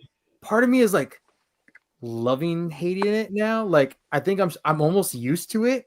Like I don't know how that's possible before the movie came out, but maybe because I just see it so much. But I think also seeing the featurette of where James Gunn and Nathan Fillion were coming up with the look. Like he's like, yeah, I hired Nathan Fillion just to put him in an ugly bowl cut. Like James Gunn knows it's ugly. Like they know it's ugly. It's part of the like. There's that whole scene in the clip, like where Lois Lane goes, "Your haircut should be against your vows, like your Green Lantern vows." Which I'm like, and he's like, "My what? My what?" It's just like, so it's already like the joke of the movie, and I'm it's crazy how much I'm used to it already. I'm digging the look. I know people are like, I know Tyler you brought up the Hot Girls look of the Maxwell Lord Justice Gang because that's what they're called. They're called the Justice Gang, guys. They're not the Justice Society. They're not Justice League International. Justice League actually does not exist yet in this universe. So they are the Justice Gang. So this is a very prerequisite, a corporate team. So I think it's meant to look very cheesy at the same time. I don't know, but I'm digging the look. What do you guys think about? I know you know Tyler and DJ talked a little bit. What about Archer? What do you think about the look here? I love it. Absolutely love it because it's on purpose. Like it's on purpose to like you want to just punch him in the face, right? Like even that Yeah. look right there. I was thinking of one of the most iconic. I just want to punch that guy in the face. He hasn't even said anything yet.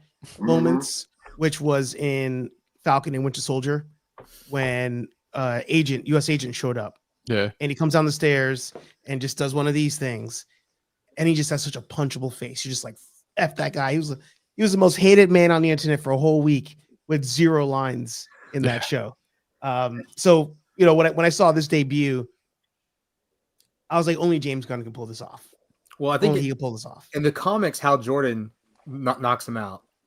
Right? Probably. So, Yeah. Oh, he does. He does. Well, Batman does. Batman does too. There's like everybody knocks him out. Yeah. Everybody decks this guy. It's funny though when Hal Jordan returned from on Rebirth and Green Lantern Rebirth, he knocks out Batman.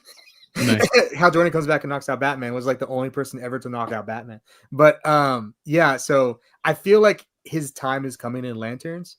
I don't see Hal Jordan and him talking with Hal Jordan not punching him in the face. So I feel like, yeah. And seeing like some of the images here, like, you know, going back to this, the image with him and Superman, like, you know, there's it's very clear he's a dick. Like it's very clear in everything. Like there's one image I couldn't post because technically it would be considered obscene, but like, you know, where he uses his hand to make a gesture here. And it's just so Guy Gardner. And again, like I said, I was a big Kyle Rayner fan, so that was Kyle Rayner fan when he helped. You know, Guy Gardner was Warrior, so he found out he's an alien. He's of an alien race, and his body can literally turn into any weapon. So that's my introduction to Guy Gardner. And then you go back and you read Guy Gardner when he had the Sinestro ring, and he left the Corps because you know he was too rock and roll for the Corps. So I'm very familiar with Guy Gardner. It's really cool to see him like this. I'm really curious what to see Hot Girl with Isabella Merced. I know she's going to be amazing in it because that girl is just on top of the world right now. But I think everything about this movie, I'm just like, I'm totally digging. I will have the opportunity to see it early, but I went ahead and still bought my tickets for the early screening just in case that one happens to be earlier than the early screening that I thought I was going to be able to see. So I am totally invested in this movie. Any last thoughts for you guys on Superman? The only thing actually I did not like was, I forget who said it earlier, had to do with Hot Girl. Sorry. And it was the fact that the wings go away. Like I hate when they always do that. Like they did it on a TV show, Legends of Tomorrow. They did it. They did it with Hawkman and Black Adam. And I'm like, I understand there's probably a heavy cost to the wings being out all the time. And, you know, for clothes reasons, it's annoying. But I'm like, the wings are always there. I was like, the wings are always there. but I'm also biased because Justice League is my ultimate version of all these characters, the cartoon, and Unlimited, which is also the only place I know Mr. Terrific from outside of just how he looks, but like character wise. So my only complaint so far in the whole movie is just the wings going away. I'm hoping that they actually are not going away all the time, and he's tricking us in the commercials. Well, I know, like you said, in the animated series, they were always there. I can't remember, Tyler. I don't know if you remember when it was the Thangarian version, would the wings go away? Because those were the nth metal, right? So yeah, I think there are instances where the wings do go away. Like they're not like they go back into go back. Yeah. But to your point though, like having the wings out, I mean, even like Smallville when they brought Hawkman in, like when he was in the costume, not fighting, he still had those giant wings on. And granted, those were all practical; they weren't CG. So yeah, I mean, even just like at a rest pace or when they're walking on the ground, just having the wings still versus just immediately going away as soon as she lands. I think I'd like to see that as well. But granted, it's probably another couple $100,000s to continually CG those as she's walking down the street. I also wonder, because they were Isabella Merced was talking, they said they combined all the versions of Hawk Girl into one character, like they did like recently in the comics. Because I don't know if you guys remember, like there was the Kendra and the Shara, and it was just confusing. There was like a bunch of different versions of Hawk Girl that were supposed to be the same person. Like it was really confusing for a long time. So I don't know. There's a version which like an Egyptian that's reincarnated, and there's a version that's alien, the Thangarian, and that has the nth metal. So like the Egyptian one has like actual wings. The other ones, like they look like actual wings, but they're actually metal. So it's like this whole confusing thing. So maybe I feel like may explain a little bit, because the way Isabella was talking was that they had already fleshed out her origin, which is so difficult. Like she has her and Carter Hall or Hawkman or whoever is Hawkman at the time has one of the most complicated origin stories in DC, like in comic books, honestly. Because of just it keeps on getting rewritten and changed, and they don't explain it, and then they have a reboot or a crisis in DC terms. Reboot is a crisis. So they have all these different things, and they just change things and they don't explain it. So, or they just start a new comic book run and they're like, we're just going to start a whole new story with this character, but we didn't reboot the universe at all. So it's like Hawkman and Hawkgirl have always been like super, super, super confusing. But so we're coming up here on our last one, which is the reboot. We don't have a lot to talk about the reboot. We're just kind of going to speculate. We don't have a lot of news. I only heard one thing which we can talk about, but it's like nothing. We can talk about the detail though. But we're coming up to their second to last giveaway. And guys, I'm doing this because I haven't done any cons lately, so I have a bunch of stuff to give away, and that's why. And also thank you for like being here. So hashtag green for Green Ranger Funko Pop. I thought it was appropriate with considering all the Funko Pop announcements. So if you don't have and you want to start your collection, you can start your collection now. So you guys can get one of these guys. So hashtag green. Oh yeah, go ahead. Really, Jose? You're entering? Hey, I'm the first one. You kidding me? Yes, I saw it. Yeah, I told him, text me what it's gonna be. Respect. You have the Green Ranger look. Every time it's a Green Ranger, he wins, and if he's there, he wins. So rigged, rigged, right? Everybody start typing hashtag rigged. Save some time. Let's just move on. So we will get started on the topic though, just because we're already running like an hour and 35. But the reboot news, I'll start with a history lesson on it. We had heard the history with the reboot was supposed to be on Netflix, and Netflix got canceled. That moved over back to Hasbro. Hasbro was decided what they were going to do with it.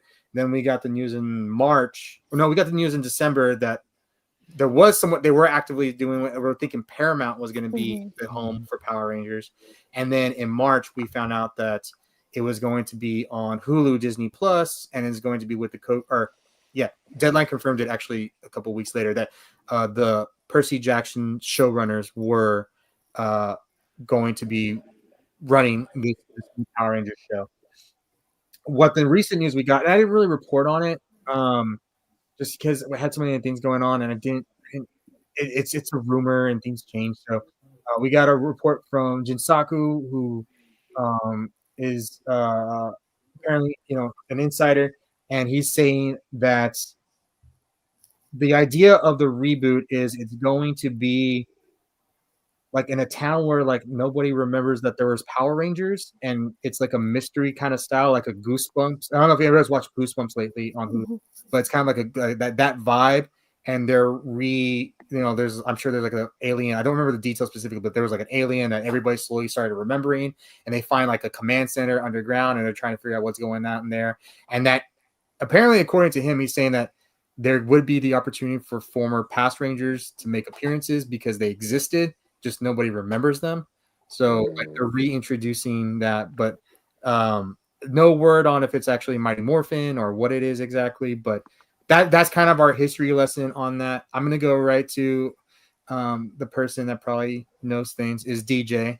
And DJ, you know what? How about we'll pick our Green Ranger Funko winner because I'm sure you have opinions, and I want to see you kind of squirm a little bit, see if you do know something. But let me put this in here. All right, hashtag green. Let me put this up for that. Watch, he's like, I haven't talked to anyone in 2 years. All right, hashtag green. We're gonna pick a winner. Oh, that was quick. All right, people wanted that. All right, we'll pick a winner in 5, 4, 3, 2, 1. And our winner is, dude, if it's Kenobi, so I'm gonna get so much crap. Michael Cantu, congratulations. I was actually scared for a second. I was like, Yeah. Michael Cantu, congratulations. You can message me on Instagram or email me at thelegacyofnerd@gmail.com. Let me put this aside so it's claimed. And guys, we'll do the morpher at the end after we talk about the reboot. Oh, don't press end stream. That is not the right button. Hold on. Please don't. I can't fix that one. Oh, that would be bad. Okay, that's not the right one. Okay. All right, guys. So DJ, what are your opinions on the reboots? Oh, by the way, hi. Okay. All right. Sheesh. There we go. Okay. What are your opinions on the reboot for Power Rangers, and what do you think is going to happen? So for a fact, the execs of Netflix and the whole thing with like the Power Ranger property, they've been wanting to get away from Sentai for a super long time. Right. Unofficially, but unofficially, they've been trying to get away from Super Sentai. But also Super Sentai is also in its own creative lane right now, where some of the stuff they do is more at risk to be translated for us. Like they had a whole season in Sentai where they had like a bird creature, slender CGI character thing, and like Sentai has its own identity as far as being for the kids, where Power Rangers have always been limited by that. And at the end of the day, they've been losing money. Like even the whole Netflix Once a Ranger special was just what it was. I mean, outside of the fan base, it was a blink and you miss it. It was cool for what it was. If you had any type of attention towards it, you were just like, oh, cool, they reunited. And if you were really casual about it, you were just like, that's not the Pink Ranger I remember. So it's like this weird area where they just know that people just aren't familiar as Power Rangers, but they kind of know what it is. So I've heard different rumors. I've slightly heard that one. I mean, I know that's more of a recent one. Yeah. But the idea of introducing different teams through unknown, that's been floated around for a bit. I mean, unfortunately, it was like recently that the director of Cobra Kai, or not Cobra Kai, the Karate Kid movie, I guess he was tapped in to try to reboot it as well, or at least try to. So and that was some of the insider information I actually got directly from a source, was that Hasbro was very upset with him to begin with.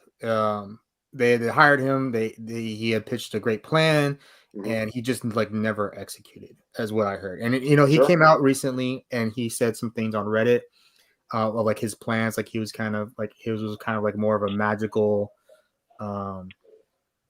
kind of thing. I don't know what he said. He's like had like magic elements to it. That he was gonna have Tommy, like it was a bad version of Tommy, kind of like Draken. I don't know if he said it was basically Shattered Grid. Was it? Okay. So it was basically Shattered Grid. And then what they told me specifically on that was that he was going to have a new team, not MPR, but the team that he was writing was almost like Samurai, and that Hasbro had hired him to design, like do the suit design, make the powers and all that stuff.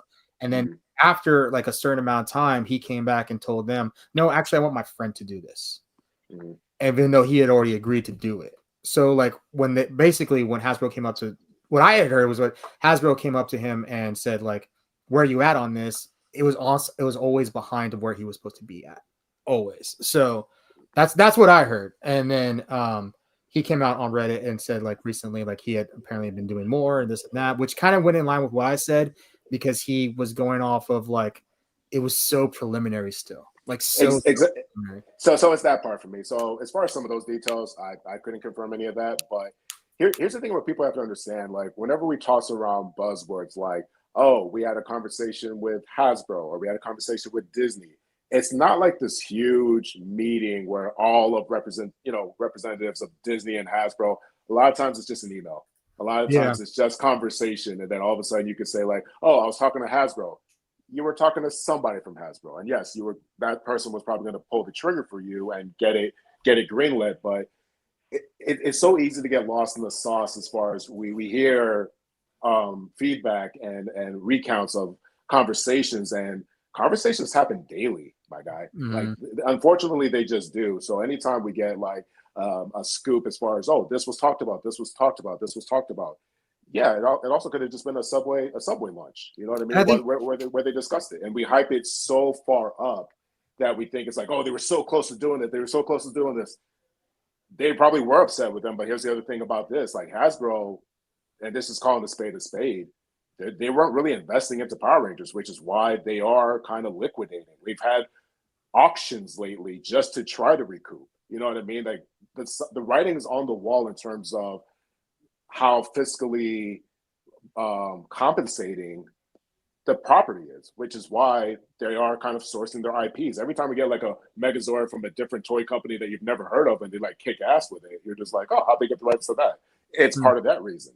Yeah. So, and if this actually gets off the ground, fantastic. But I also know, like, there's so many things that have come close and nothing's happened. And I'm sure they might have been upset, but I'm sure they've been upset with a couple of people they've given that opportunity to. You know what I'm saying? Like, there's discussions that happen all the time. That's what fans need to understand, and that's what casual fans need to understand, and that's what the comments section needs to understand, because they always say things like, just make Hasbro. There's always going to be a chain of command. There's never going to be talk to somebody named Hasbro. There's no guy named Hasbro with a name tag. It's like, I got to talk to that guy. And I think, as someone who's very started off as a Power Rangers content creator, and someone who's probably still considered one for many people, is that, a lot of people messaged me about what Jinsaku said recently, right? And they wanted me to talk about it. And I was going to save it for this live stream, but I didn't want to jump on it because there have been other things that have been said before, especially during the Netflix, when it was under Netflix, that this was going to happen. We're going to have a female Red, Tommy was going to betray the team, like different stuff. Right. And I was like, none of that ever happened. You know what I mean? Like, so, and that was the thing. And the reason I didn't want to make a video just on what Jinsaku just said recently was because I didn't want to feel like, I felt like I led on our audience with unconfirmed reports. Right. Sure. And I made sure to go in and say, like, this is unconfirmed reports, right? Like, doesn't matter. Yeah.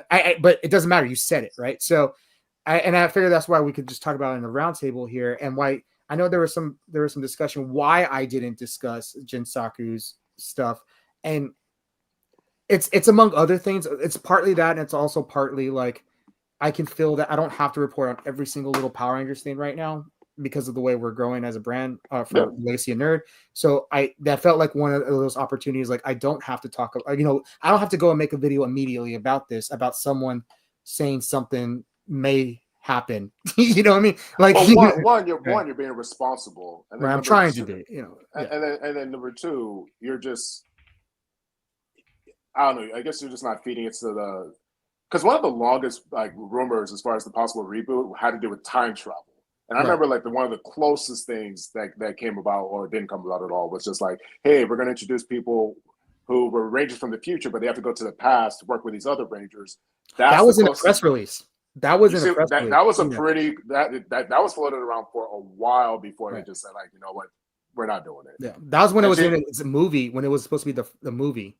The reboot, right? Right. Before And they it- were going to do a Netflix series. That was when they were like, we're going to do a film. And then to your point, like the Netflix stuff, there was stuff I was sitting on for like a while before Once a Ranger came out, and it was exactly what it was supposed to be. It was just a Right. special. Yeah. Like people thought it was going to be this huge MMPR, and don't get me wrong, I'm glad to have it. There's no part of me that's not glad to have that what we have. You know what I mean? I mean, something's better than nothing. I mean, in my opinion, you know what I'm saying?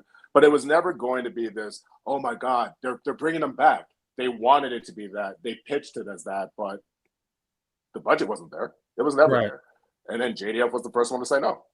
So, And now I might not be. Oh, wait, website. Say that again. What did you say? Was the last thing you said? JDF was the first one to say no. For the Once a Ranger? Yeah. Or once and always? Yeah. Oh, I didn't know he was the first one to say no. Well, he was. I mean, I don't know literally, but he was. I mean, he wasn't at that point. He was retiring like Tommy. Right. You know what I'm saying? He wanted to push the Eric Reed thing for White Dragon. Right. I guess, we heard from Deadline that this was supposed to have a bigger budget. Okay, so let me back up. So Deadline did an interview with the owner of Toy, and how they were going to do a global marketing push, right? So and it was this whole thing. And I actually want to ask you about this. I'm actually confused about this. But basically they're going to try to move Kamen Rider and Super Sentai to other markets, namely the European and the North American market, right? Which we know the North American market has its issues with Sentai due to licensing issues and Hasbro owning the rights, all those looks and the IP in America, right? And actually, and a lot of portions of the world as well. So they were trying to say, like, how are you going to go around that? And they basically said that for Super Sentai, I think what they're going to do with Super Sentai is almost reboot it for everyone else. I'm not saying reboot, like just get, don't lose all its history, but have a new starting point that they're marketing everywhere else besides, maybe Japan, right? So, and which got them to talk about, Super Sentai's agreements, or not get agreement. I guess it's a contract. So I think the things to clear things up before, because we had Saban for so long and Disney, with Saban and Disney, I feel like Toei had more of a say of what they did because they would continue to want things from Toei, right? So when Hasbro bought it, I think it became very quickly known that Hasbro didn't want anything to do with Toei. And it's not from we don't like you perspective. It's like, we don't want somebody else dictating what we do with something we just paid $1 billion for, right? Like we don't want that, right? But and that article, Toei confirms that basically they're not going to be involved whatsoever with the reboot that was happening over at Disney Plus Hulu, right? So that brings, and I think that brings a lot of confusion because people think, well, you can't use any of the pre-established shoots, and it's like, no, you can't. You can, because Hasbro owns that in North America, at the very least, right? And they probably own it in Europe and other markets with certain titles attached to it, right? Yeah, so, the regions. Right. So, and that, what I was going to confuse you is what people say is like Saban kept on re-upping his contract every time he wanted to do, continue different stuff. Like he would up it. The first couple of years, he re-upped it by for a new series, and then he started upping it for like, I want these new seasons. I want to adapt these. So he got maybe 2 or 3 at a time. He would make a deal on those, right? Where Hasbro came in and said, we'll take Beast Morphers and Dino Fury, and then or we'll take Rhino Soldier and whatever Beast Morphers is, and or Go Buster, and we're good. You know what I mean? But those were holdovers from the Saban contract as well. That was fulfilling Saban's contract. So my question to you is that as far as you know, is that contract time based, or is it set in that's it forever? Honestly, I couldn't confirm. I really couldn't confirm. I feel like that contract is so close. Only because it could be either. It could be both. Like that's kind of the beauty and the disadvantages of contracts. You know what I mean? sometimes it is you have to fulfill by X amount of time, and other times it's like while that contract's still active under ownership, you're just limited to what's in said contract, and we can't talk about anything until we go outside that contract. Okay. I'd be very surprised if it was a time thing, though. Okay. I'll be honest with you, because one thing that was apparent with, like, at least with Hasbro, was like they were using the bare minimum. I mean, you also have to understand too, like once like Nickelodeon or New Saban, and it was on Nickelodeon. Once New Saban kind of got it, they stopped using the. I guess it was before that too, but you know, like Bandai used to be synonymous with Power Rangers. And then ever since Hasbro got it, we thought like, oh, well, Hasbro's a toy company. Power Rangers is basically toys. This comes hand in hand. And all they did was, you know, not to take it too far back in this podcast, but, you know, all they did was kind of appeal to collectors, but there was no general appeal. Which is why the last season of Power Rangers, not Dino Fury, Cosmic Fury, there was basically no toy line. Because it wasn't making money, period. Right. So, I mean, I didn't really answer your question in any way, shape, or form in terms of like, because I can't. You did. You said I don't know. I mean, and that's the thing. And I feel like nobody knows. That's the thing. And so I'm trying, and that's what I've been trying to figure out.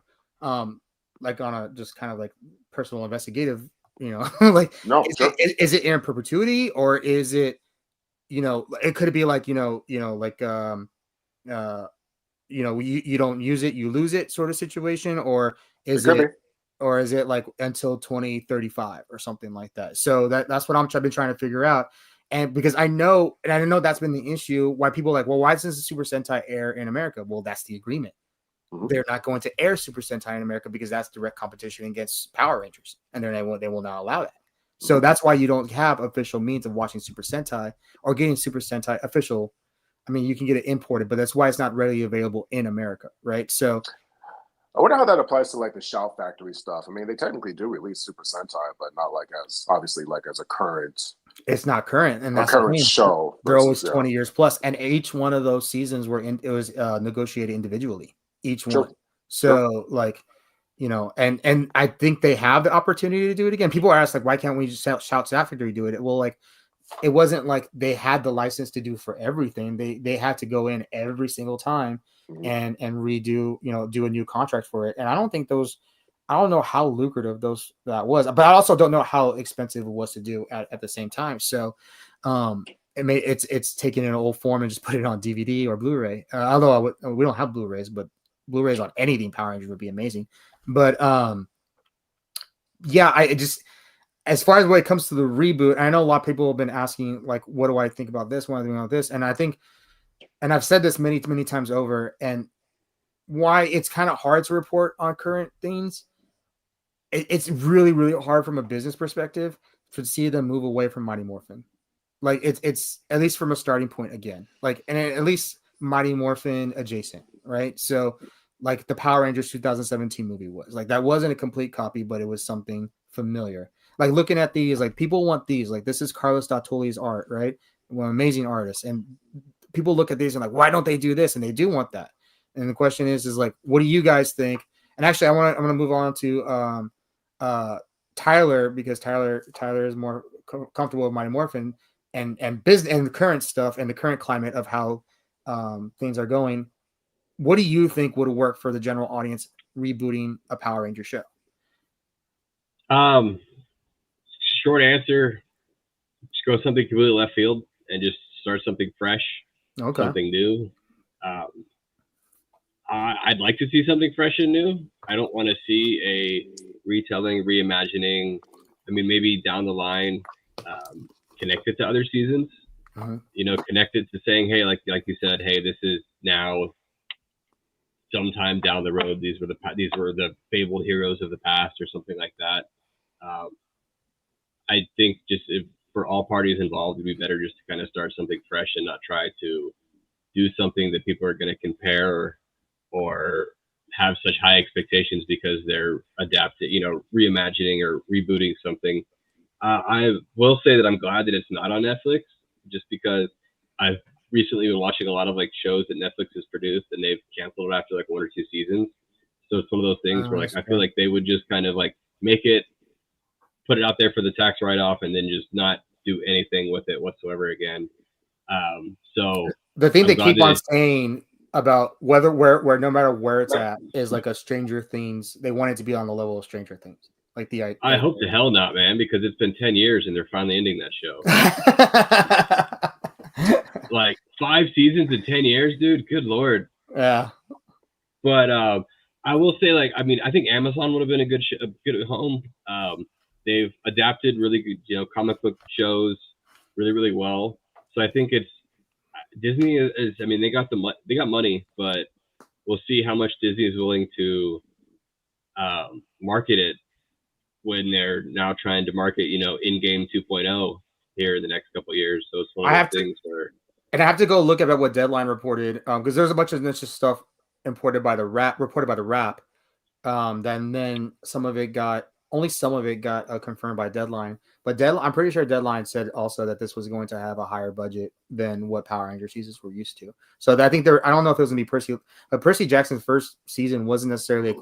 It looks high budget, but it wasn't as high budget like as some of the other Disney Plus and Hulu shows, obviously, right? But Power Rangers has always operated on breadcrumbs. So anything more is a higher budget, really. So that's the thing, and that's how I think that's where fans are like, well, what does that mean? Because they've always operated on nothing. Does that mean like we're gonna see a Megazord CGI every episode and amazing DCGI, right. Or does it mean like we're gonna maybe a Megazord every 3 or 4 episodes sort of thing? You know what I mean? But which I actually think I would be okay with because I think I'll talk about that in a second. But go ahead. Isaac, I do like the Percy Jackson showrunner. That's who sticks with it because I haven't seen the show and I vaguely remember the books from a time long ago, but I've only seen the movies. But I was listening to a buddy of mine's podcast and he had a guest on there who like was a huge Percy Jackson fan, and the fact is the show I guess does the books better justice than the movies ever did. Yeah. Kind of shows that obviously the showrunners actually want to put out a quality product and not just cannibalize something and turn it into something ridiculous. Right. So, what do you think, Archer? Because, I mean, I like Tyler's point of starting something fresh and new, and I think if they were to make that work, that would be ideal, right? So, but can you move away from Mighty Morphin? Like would that make business sense to you? Like, what do you think? I mean, I think I had a controversial take even when Once and Always came out, where I was like, I felt like it didn't do anything for the fandom. Like I hated it. I was like, the fact I've actually, as a whole, my opinion of things has changed in the last 5 years, where I'm starting to understand the need and the place for casuals. Like I'm starting to understand that you're always going to have the hardcore. The hardcore fan will be there. If I'm going to use Star Wars as an example, Kenobi will understand this one. The hardcore fan is going to watch Bad Batch, Tales of the Jedi, all these shows. So that's a guaranteed number. I don't care about them. You need to get the random person who thinks Star Wars ended with Return of the Jedi, and nothing else has happened between that and Force Awakens. Like that's the moneymaker, because exactly that's a larger group of people. So when Once and Always came out, I was like, this thing is doing nothing other than putting some of these characters back on the screen again. Cool, but I think we mentioned it before at some point. That's not even the same Pink Ranger. Like I'm thinking about the casual guy who they're trying to get at the toy store or a Target. That person looks at Netflix and sees a random dude as a Red Ranger, a random girl as a Pink Ranger. He's like, this doesn't look familiar at all. They don't know them. They just don't. And where's the Green Ranger? That was my favorite one. Like they have no clue. And a considerable amount of of the casual fans stopped watching when Rocky, Aisha, and Adam came in. Like a lot. Yep. While they were all in 5th grade, they were like, I'm out. So they're not going to just come back now. So to me, I am always going to be team Mighty Morphin. You know how I feel about the movie that came out in 2017. But I feel like, you know, while I don't want a Stranger Things type of thing, unfortunately, it's a formula that's been working for some shows. Right. As you pointed out, Goosebumps. I had no desire to watch it. My wife was watching it. I sat down. I was like, oh, it's actually pretty good. I watched it. It was good. Stranger Things formula, you know, like, Yeah. unfortunately, it's just something that like it's hitting. And I hate the fact that it's hitting because everybody's going to just copy it. Everybody's just trying to recreate Goonies, you know, but I think you're going to have to do that. I think I think straight reboot. Don't do any kind of oh, they're coming from this other dimension, whatever. If down the road this thing's a major hit and we want to entertain cross-dimensional stuff, by all means. But I think coming out of the gate, just cut your losses, go for the youth, go for the kids, and make something that they're going to want to watch. And then hopefully they get the parents to reconnect. And then we can do season 3 or 4. All of a sudden, Amy Jo Johnson shows up out of nowhere, and you're like, whoa, that was her. The same way we were talking about Smallville earlier, you know, the same way every time a cameo showed up, you know, our parents were like, oh, that was my Lana Lane. Oh, that was my Flash TV show, you know, like that kind of thing. So I apologize. I don't want to take time away from Kenobi, but the reason why the Stranger Things and even arguably like the Cobra Kai or even like the Squid Game, like the one thing they all have in common is sensationalism, like a sensational trending. This show is hot, Right. So when you bring up Power Rangers right now, you might have a couple of reactions like, "Oh, I remember that," or "Hey, is that show still on?" And prior to like 2 years ago, you would say like, "Yeah, it's still going on." But that's kind of the problem. You kind of just accept it as, "Oh, okay, it's still here or it's always been here," versus, "Oh, Power Rangers is back." You know what I'm saying? Or Power Rangers is new. There is that general acceptance that, oh, it's always been around type of thing, as opposed to it's viral again because it is that exciting. I love what Cobra Kai did, and not to. I'm gonna bounce around. I'm gonna keep it really quick, but like bouncing around in a couple of topics. The reason why I think like what James Gunn is doing is smart is it's very akin to My Hero Academia. We're just being thrusted into the world, right? Because that's a sensational new, as opposed to us coming into like being introduced to a world. We're being introduced to their world, but that's a sensation. You know what I mean? It's a new approach to it. Cobra Kai was able to invigorate the whole Karate Kid. Like, remember Karate Kid? I do remember Karate Kid. Well, it's back, and Johnny's hilarious. That whole thing. So just being able to talk about it like it's fresh, as opposed to it's because every time you had like a Ninja Steel, a Dino Charge, and things like that, I mean, technically that was every opportunity for it to be like a new sensation, but it wasn't because it was a formula at that point. It was here's the new theme, here's the new gimmick. How do you change it from going, hey, here's the new gimmick, to Power Rangers is back and with like a passion? You know what I mean? It does take the casual fan to be excited about it. And unfortunately, I recognize that in order to first get the hook, but what's the sinker now? What the sinker is, what the formula has changed in modern pop culture is that it has to be able to have the potential to go viral. And exactly that's the thing. And I think that's what Power Rangers has struggled with, you know, since the new, you know, social media modern age, right?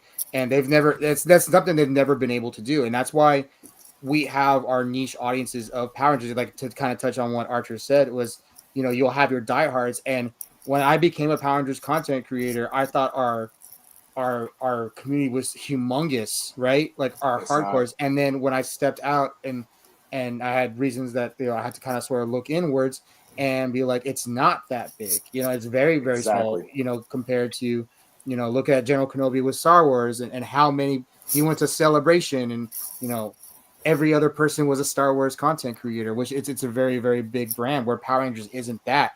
And Star Wars has been able to have viral moments with The Mandalorian and Andor and just different shows that have been on. Maybe not so much Andor, but like definitely The Mandalorian. Where like Stranger Things, like, you know, the last season, that, you know, the floaty part, or where the girl was running away, Sadie King, I think her name's Sadie, or Sadie Sink, where she was running away, that became super viral. Or Eddie our Human Torch, doing Metallica on top of the house. All these like super moments that had these viral potentials that did go viral, which elevated those brands even higher during the social media age, which is what you're going to have. And you can't just have a good show, good actors, and the right platform. You have to have all those things and the potential to go viral and social media connections, whether it be through your actors, doing all these extra things now to make these shows bigger, because it's not the same. People need to talk, period. You need to have people talking about it. How do you take Power Rangers from lukewarm and you kind of accept that it's here, or you kind of accept that it's not on a casual level, to Power Rangers is back? Or, do you know what Power Rangers is? It's doing this thing. How do you turn it into that? We have the answer. The answer's been there for almost a decade at this point, and it was reintroduced to us with Stranger Things. It needs to take a more mature turn. Yeah. Like, kids can handle a more mature show. Stranger Things, all those moments you mentioned, a kid died in almost every one of those scenes. And the kids were able to handle that. And when's the last time that Power Rangers was buzzworthy and trending before TikTok was a thing? No, that's a great point. But also, there's an interesting question that you asked earlier, D. Like, and I apologize, take it back as soon as I say this, but you're asking, like, why, when fans say, why don't we just do artwork like that? Why don't we just do that? And even with like the 2017 movie, and I know I shared it with you, D, like, they were restricted with what they were allowed to do because of bleeding into other territories. Like, there's a reason why the Megazord doesn't look like a Mega or a Zord. It looks kind of like a hodgepodge of, it doesn't look like Transformers and it doesn't look like Pacific Rim, because they were told to not make it look like Transformers or Pacific Rim because it looks too Voltron-y. The only problem is Power Rangers Zords are basically Voltron. So what do you do after that, right? Right. So I guess the point is, like, in terms of the mature audience, now we're getting into a territory of making the IP bigger versus the original baseline and the foundation of the IP, which has always been the toys. Now, arguably, Stranger Things, Squid Games is globally known now. So the property is there. So the merchandising is there. Merchandising is there versus something that was known as a toy brand. So I feel like we probably have to step away a little bit as a toy brand, and we now begin to a merchandise brand. Because if you're gonna go toy first, you're gonna get what we're gonna get, which is an acceptable kids commercial for 20 minutes per episode, and that's what we've gotten. You know what I'm saying? So I would love to get a mature version of Power Rangers. I would love for that to be the focal point, but at that point, you're focusing on it being a bigger IP and not the source of it, which is like a toy commercial. Right. And I'm not saying you can't do both. I'm not making that argument at all. It's just that it's a completely different approach. It's not like Stranger Things and Cobra Kai and Squid Games. And I'm only mentioning that because, they were big. They're huge. Right. But it's not like they're approaching their episodes like, hey, we could sell toys off this. We could sell toys. They do sell toys off of it now. I mean, hell, we've had TMNT crossover with Stranger Things. You've had a whole bunch of crossover. You had Cobra Kai crossover with Power Rangers. I don't know if you ever got those Lightning Collection figures, but they have a Johnny Lawrence figure and all that. I guess my point is, if you're going to make it mature, like, it has to be all the way. Like, treat it as the fantasy sci-fi genre that it is, and not it's a toy commercial that happens to be about fantasy and sci-fi, which also has like rubber suits. Right. I'd also like to weigh in on this, if that's okay. Don't want to cut you off, Daniel. No, good.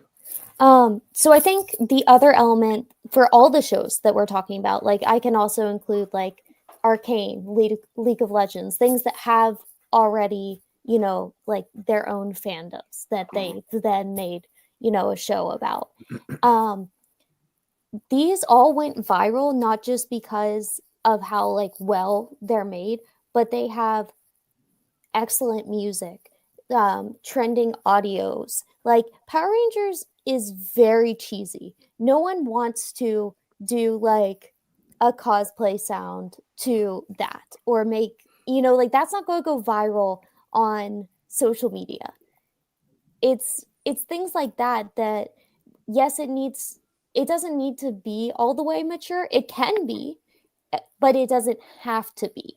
And I think we're missing that element of like if it goes all the way like maturity and has that realism of like, okay, this battle is actually a battle. There's actually stakes to it. You know, we're actually fighting a villain. Versus like, oh yeah, monster of the week, woo, you know. I think that would definitely help, right? And it's fine for it to still keep some of its cheesiness, you know, that might bring some of the nostalgia back, right? You know, maybe for the parents if they're watching it and they're like, oh yeah, I remember some of that some of that iconic lines if we bring some of them back. But it's stuff like that it needs to go viral, but it also has to have something to connect to and inspire the fan artists, which if you notice, it's Power Rangers doesn't really do that. There's not a lot of Power Rangers merch. There's not a lot of, like from the fan art side, you don't see it at conventions. You don't see a lot of Power Rangers cosplayers aside from, you know, like Ranger Stop or Morphicon or other ones. And they also, I mean, just the way things are, aside from these auctions that we get to actually see the suits, it's really hard to make and or acquire the suits. They don't make it easy. So it's not a cosplayable thing, whereas Stranger Things, you can put together that cosplay pretty easily. It's accessible. Well, to bring you to a point, and I do want to get to Jose because I think Jose. Yeah, I have a that was very my specific last question point. for Jose.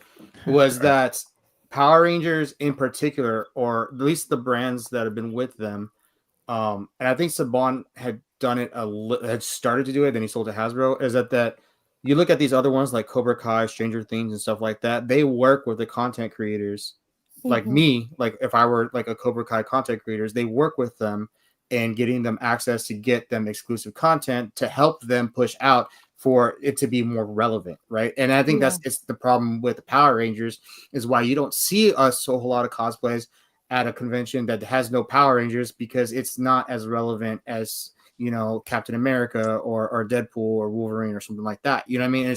It comes to the point of relevancy, and that's the thing. So Power Rangers doesn't hire people to walk around conventions. And that's the thing, and even Hasbro was very, very cheap.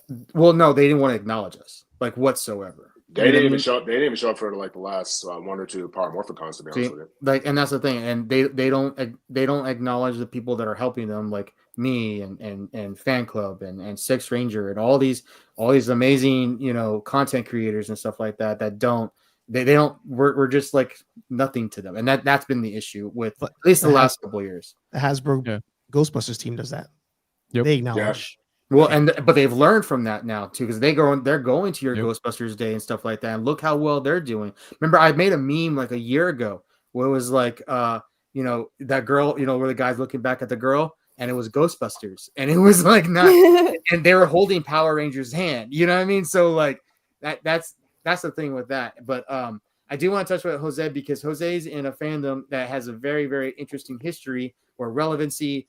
Pissed off relevancy, all that stuff. Yeah. Most of the time. I want to know your idea of what the reboot should do and the kind of like how to make it more, I guess, more relevant like Star Wars has been without pissing off the fans like what Star Wars has done. Yeah, that's what I was gonna say. That's the real trick, right? You know, like we've mentioned here, you're always gonna have the hardcores, right? And the hardcores are not gonna accept anything except exactly what they saw as kids, exactly what they think, you know, the story should be, exactly with the cast they think it should be, with the suits exactly the way they think it should look, right? And so I mean, let's be honest, guys, that's really tough to nail down, you know. Why? Because it was done already once, right? If you want that same thing, you kind of have to go back to that, right? I mean, that's just the way it is. So you know, it's always gonna be hard. It's always gonna be an uphill battle with that. Star Wars very much the same. Now, the only good thing I feel that Star Wars has been doing lately, to various degrees of success though, but I think the mentality is correct. They're finally starting to try to pick lanes, you know, in the sense of like, okay, we're gonna make a show, you know, about a rebel, and that was Andor, and you know what? There's not gonna be a single lightsaber in it, like throughout the entire show, and we're gonna stick to that, and that's gonna piss off a lot of people. But guess what? It's also gonna get, you know, ovation from a lot of people and a lot of content creators, you know, and maybe some new people will pick it up and be like, oh, all right, you know, it's not just, you know, space wizards and giant ships. Like there's some heart to Star Wars, right? Um, It also had quality. My God, Andor just had right? quality. Yeah, Jeez exactly. Louise. Very much so, right? So all this has to be obviously, you know, backed up with a little bit of money at least, and you know, and some good elements there, right, for the actual production.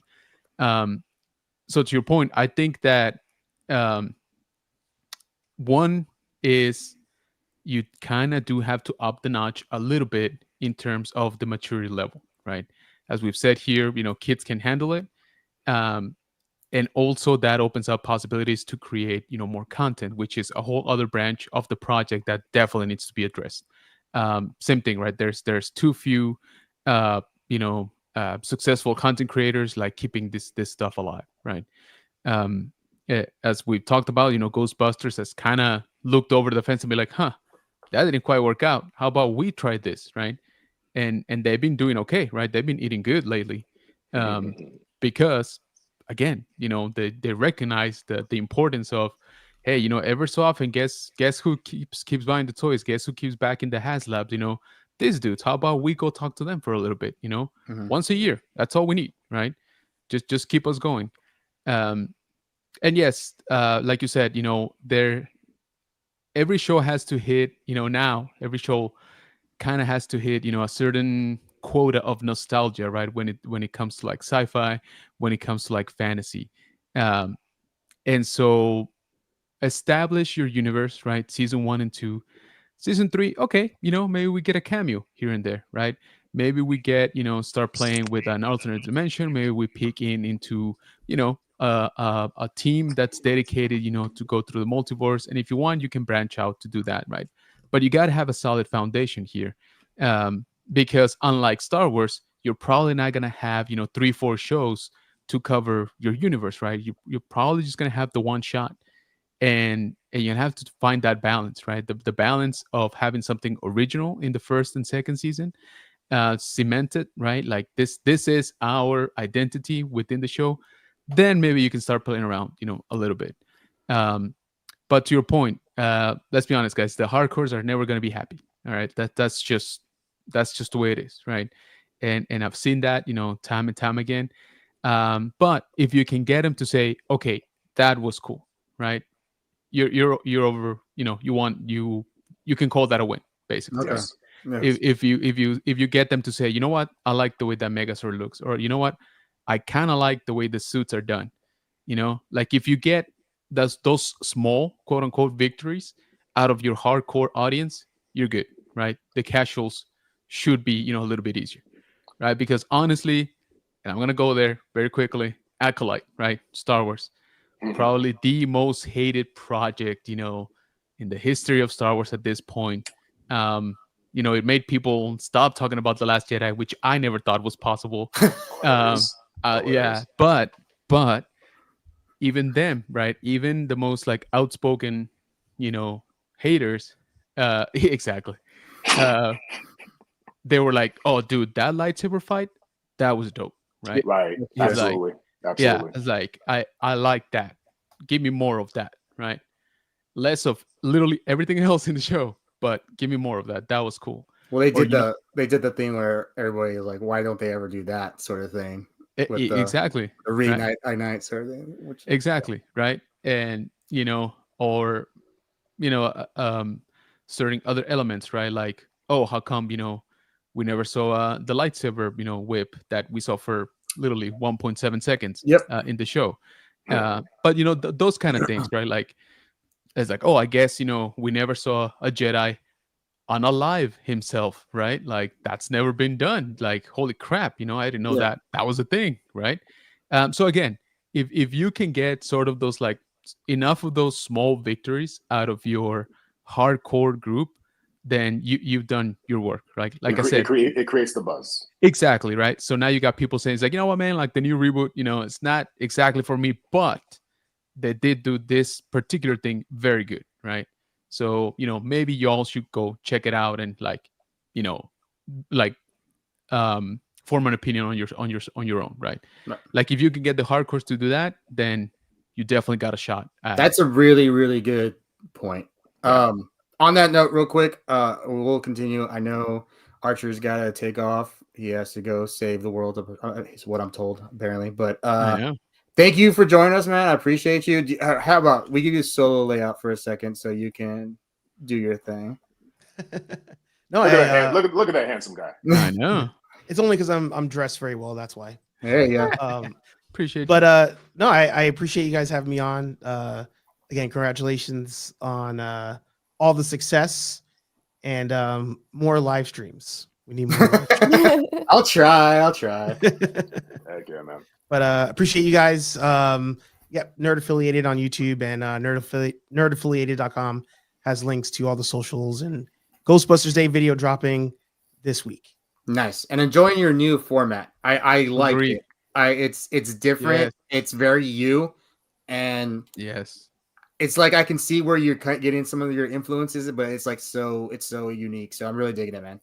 No, I it's funny, even until today, I still thought everybody was in a coup against me because I'm like, why are people watching this? But I'm getting random people that message me and are like, oh, I like the video, or people that I'm like, I didn't even know you had YouTube are messaging me. I'm like, all right, cool. So, Nice. no, I appreciate it. And I'll keep doing them. And you guys keep doing your thing, fans of all of you. And I'll catch you guys on the flip side. All right, later, man. Talking. Thanks a lot, bro. We'll see you. Well, I know a lot of us. We'll keep on talking here, and I know there's probably some rebuttals to that as well, especially what Jose said. Do want to start the giveaway. Let me exit the layout because then it cuts out DJ. So hold on one second. Stop sharing. Okay, we'll do the Morpher, and then so just hashtag Morpher. This is the big kahuna. I'm gonna wait till somebody else posts it before I hit mine now. It's not a perfect box. I'm waiting. I'm looking at it now. It's not a perfect box, but it's Thanks, a really good. Oh, I see you, Tyler. Because I know people are particular, but it's pretty. It is pretty. It's very shiny. And I want somebody to have it. So hashtag. Although Yeah, you want to out your office so you can have room for more things. That's kind of it too. But I really do. And I was like, I think a year ago, I was like, I need to make sure I do this giveaway. And then I was like, I didn't even think about it because we hit, we keep on hitting numbers. And honestly, I was getting to a point where I was like, in my head, I was like, it's not a big deal because in my head, I should have already hit that number. So, but I was like, 20K feels important, like on Instagram, at least for me. Like starting off, I mean, I'm not as big as I was before, but a middle-aged fat dude talking about Power Rangers and getting to, where I was, it felt like a good, like things were working at least a little bit. Take that back, sir, because honestly, between you and Kat, and I also want to take the time because I know there's just not a lot of, at least the times I've been on, which I'm always appreciative to be with the family here. You guys give back, dude. I mean, we're in a culture where it's so easy just to take and take and take and destroy and destroy and destroy. You guys give. So much love to you, and just keep doing what y'all do because I love what y'all represent. Thank you. I appreciate that. That's awesome. I think I'm taking advice from everybody here on trying to do, and I listened to everyone. I've listened to Tyler. Remember Tyler telling me you need to start doing more than just Power Rangers. And I was like, okay. And then I remember, and Kat has helped along the way on me getting into different fandoms on how other people think rather than just like maybe the Marvel DC people or even just the Power Ranger people. And Jose, I mean, he was content creating before I did, so I used to just copy him. So like that's so everybody has helped. There's so much many people have helped, especially like fan club. Dan from the fan club has helped quite a bit. Maddie from Mid Tennessee Geek, he sends me a lot of things to help out with some ideas. Even just people just message. I've been trying to read my messages more because people are sending me tips now or like things I may not see right away and be like, okay, like thank you, and just helping me like get news out and stuff like that. And just I don't know, it's just different now. And I am a little bit more stressed.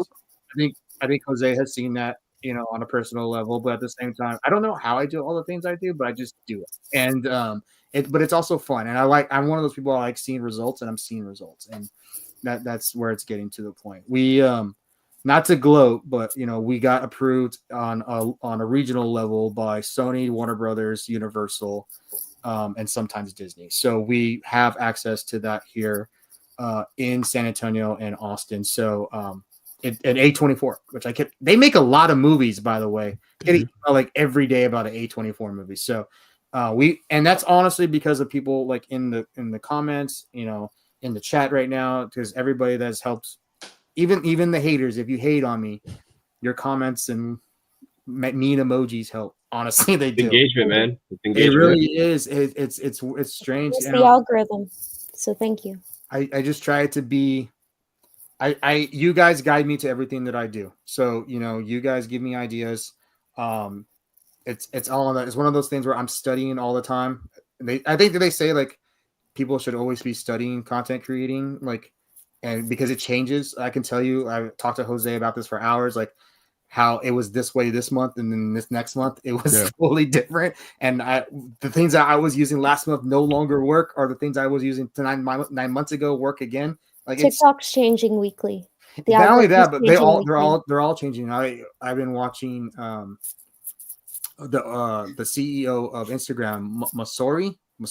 I've been watching his stuff, and he gives you tips on how to succeed on Instagram. So I was like, I'll watch his stuff, and he was just telling you like how the algorithm, they update it every single day, like update it. So I could probably do a whole thing where I just like talk for 3 hours just about content creating. I don't know if it would help anyone, because I feel like whatever's worked for me, I can't seem to duplicate it with my friends or anyone that's asked for help for it. Like it seems like it's been different, and I think I don't know what it is, but I can tell you what's worked for me. And if anyone's interested in that, I would totally be down for talking about that for like 3 hours. But so dude, let me put this up for the Morpher. Actually, let's do the giveaway. I'll do the last thoughts on everything. 27 entries for the Morpher. I see some people put it more than once. It's not going to. It only counts at one time. But so congratulations, whoever wins this. Please give me about 2 weeks to ship it. Like I said, I am going to Rangers shop this weekend. I'm leaving Friday morning, and then I get back for a day, and then I go on vacation. So the winner will announce in 5, 4, 3, 2, 1. And the winner is, let's see. Cody. Cody's awesome, man. Okay. That's good. And he made a really awesome comment earlier that I starred, and I want to read it real quick. He goes, I'm really proud to be a part of the Power Ranger community, and thank you, Daniel, for having me a part of the absolutely wonderful, amazing, and awesome community. Johnny, wish you the best in life. He's been awesome. I'm happy Cody won. Congrats, man. That's just send me your info. Cody, you already messaged me sometimes, so just send me your info, and just give me like 2 weeks to ship it out. But before we go and do our outros, any last thoughts anybody want to touch upon, or anything that Jose brought up? Just because it's like fresh in my head in regards to what Jose brought up, and actually what everybody brought up regarding, what would make Power Rangers hot. There's one thing we're ignoring, and I didn't think about it until I was listening, and it's the directives. Like, it's easy to say, like, make Power Rangers darker, make Power Rangers this, make Power Rangers that. But when, for a fact, their directives are making it so that they're episodic, actually to Kat's point, Monster of the Week, and not followable. They're actually given direct, because that was part of the beauty of Mighty Morphin, and all the way up until Space, and even beyond that, it was a soap opera. It was our soap opera. Mm-hmm. We were invested in these characters. I mean, Tommy and Kim kissed for the first time, like, oh, buddy, you know what I'm saying? Like, we were excited about these characters because we followed them. We knew when there was a power lost, and like, oh, Jason has a shield now. What does all that have in common? A trackable, invested storyline. Yeah. They're literally told, and this is not conjure, this is actually for a fact, they're literally told they can't really have multiple part episodes anymore. You're supposed to be able to jump into a Power Ranger episode as if you were watching it for the first time. Mm-hmm. So you're not necessarily going to have like an overarching, I mean, yeah, eventually there's a season finale, and then maybe the last few parts kind of connect. But in general, when 90% of the season is just jump in and enjoy the ride, and hey, check out this thing they use to transform and the toy that they use to fight the robots and the monsters and stuff like that. It's designed to be episodic. So what does that feel like? A cartoon, which works in terms of like you might know the IP, you might know the property, but you're also not invested. So as much as we're talking about season 1, do this, season 2, do this, season 3, do this, that thread line thinking in terms of having a story you want to follow is the one thing we all have in common. The looking forward to the next episode because they left off here in the last episode. They introduced Exactly. someone new. So therefore, what's happening with this new person? A new plot device. What's happening? So something that you could look forward to weekly, monthly, binge to where you want to watch it all at once. That's the one thing Power Rangers doesn't have, which is an investment approach to it. Yeah, You know what sorry. I I'm mean, saying? look at those, like Green with Evil. Like that's why Exactly. One everyone of the remembers that. most Yeah. one of the most referenced multiple parters in Power Rangers. Yep. But that's just my point. Like you could clown soap operas all you want, but it's also like General Hospital. No shameless plug there. But but I'm just saying, like, Mhm. it's one of the longest lasting shows for a reason, Right. even if it is cheese.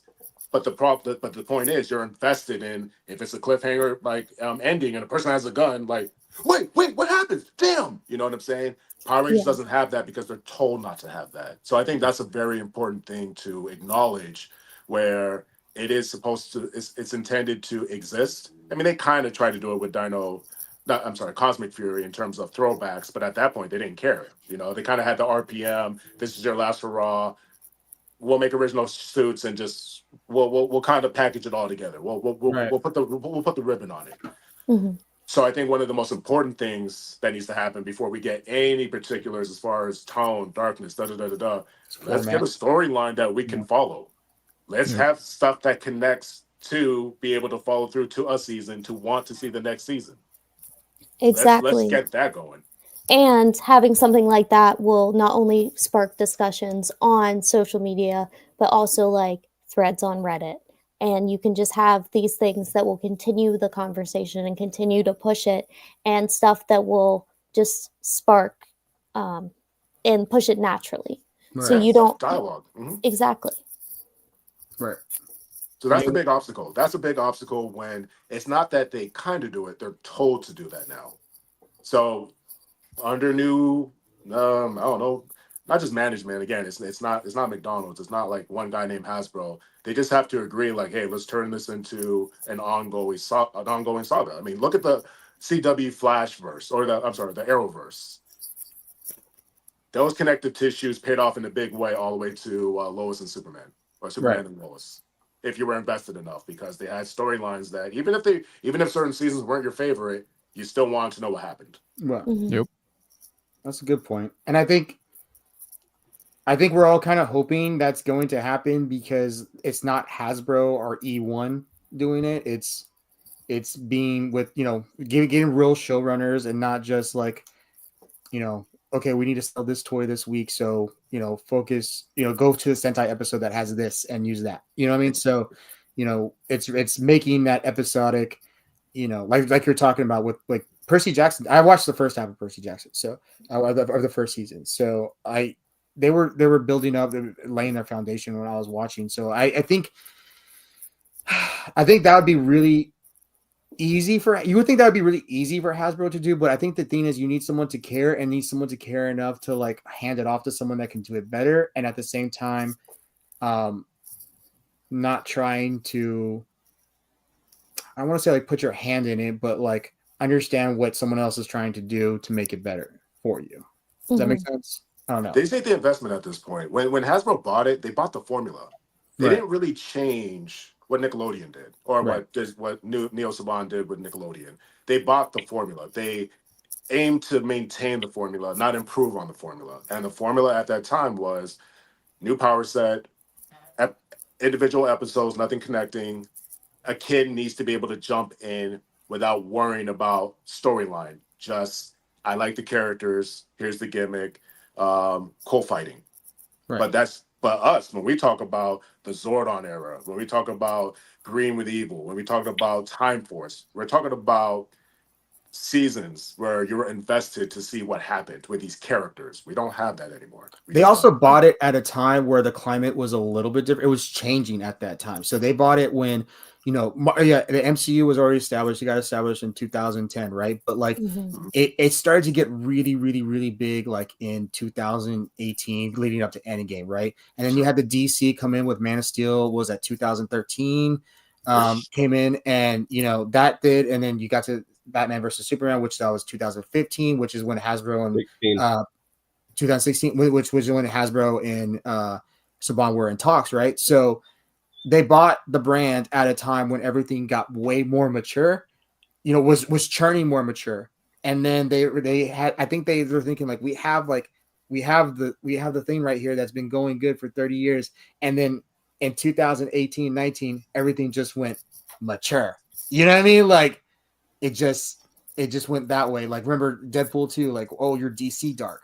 You know what I mean? Like that's how it went. And it was kind of bad timing on their end because I guess Hasbro bought 2018, right? So like that was where I kind of at that time where everything was like, I was looking at the numbers when I was looking at the numbers for like Brave New World, even some of the like besides Civil War, but like Ant-Man, like all those Marvel movies that were coming out, they weren't necessarily like humongous events like they are now, right? Like they were amping up to Endgame. Endgame was like the pantheon of everything, but like they were still like just a movie that was being released at that time because it's when you got to Endgame you saw the end result of everything, but you saw like it go to like we just killed everyone in the world or half the people in the world. You know what I mean? Like who thought a Marvel movie would do that? Going back to Spider-Man in 2001. You know what I mean? Like these are, I think the climate just changed on them and they didn't know what to do with it and they got stuck and they were like. And then only that, they lost the main CEO that believed in the brand, and the other guy that came in was like, I like cards, and you know what I mean. So, it's just, I think it's been, and then also like COVID, the changes in the political climate, the changes in the economic climate, and the changes in the perspective of the audience as well. You know what I mean? So like looking at, I can tell you like. The number one word that people try to say on my stuff that I don't let it go through is woke. You know what I mean? So like everyone is talking about that. And so not everyone, but like, half, I would say half is talking about that. But, making something that appeals to everyone right now is impossible. Look at the Snyder Cult going against Superman. Like, it's a Superman movie. It looks so good. It looks so fun. Yet some people were like are keen on trying to get to destroy it because that is the climate that we live in now. Which wasn't what it was. I can go into a bunch of different discussion, but that climate wasn't there, pre 2016. You know what I mean? So, yeah, that's where I was kind of going with that. I think it's a good point to wrap up. I do want to do some outros for everyone. We'll start with any last thoughts before we go? Just real quickly, like, everybody's making phenomenal points here. What's gonna make Power Rangers work is it has to be its own thing. It can't be a retelling. To Kat's point, she's talking about Arcane. Arcane did something different. It didn't follow like the basis of League of Legends. It created its own story and it wrapped up. Like it's one of those things where like it came like a flash in the pan, was great, did 2 seasons, and now it's done. Now they're doing a spinoff with other characters because you have such a wealth of characters to do that. Star Wars reinvented itself. The Mandalorian was like this space spaghetti western. Andor was the fight to power and conformity and the Empire. The spy and those kind of movies. Just like Rogue One, I think is probably one of the better Star Wars movies out there because it is something different. Yeah. So Star Wars reinvented itself. And that's what kept it fresh. That's what kept it, people coming to it. Like I have a friend who is in no way, shape, or form a Star Wars fan, but he's like, oh my God, Andor was the best thing I've ever seen. And I'm like, cool, well, you have a fan there. Like you mentioned you have to appeal to the casuals. And that's exactly what you need to do.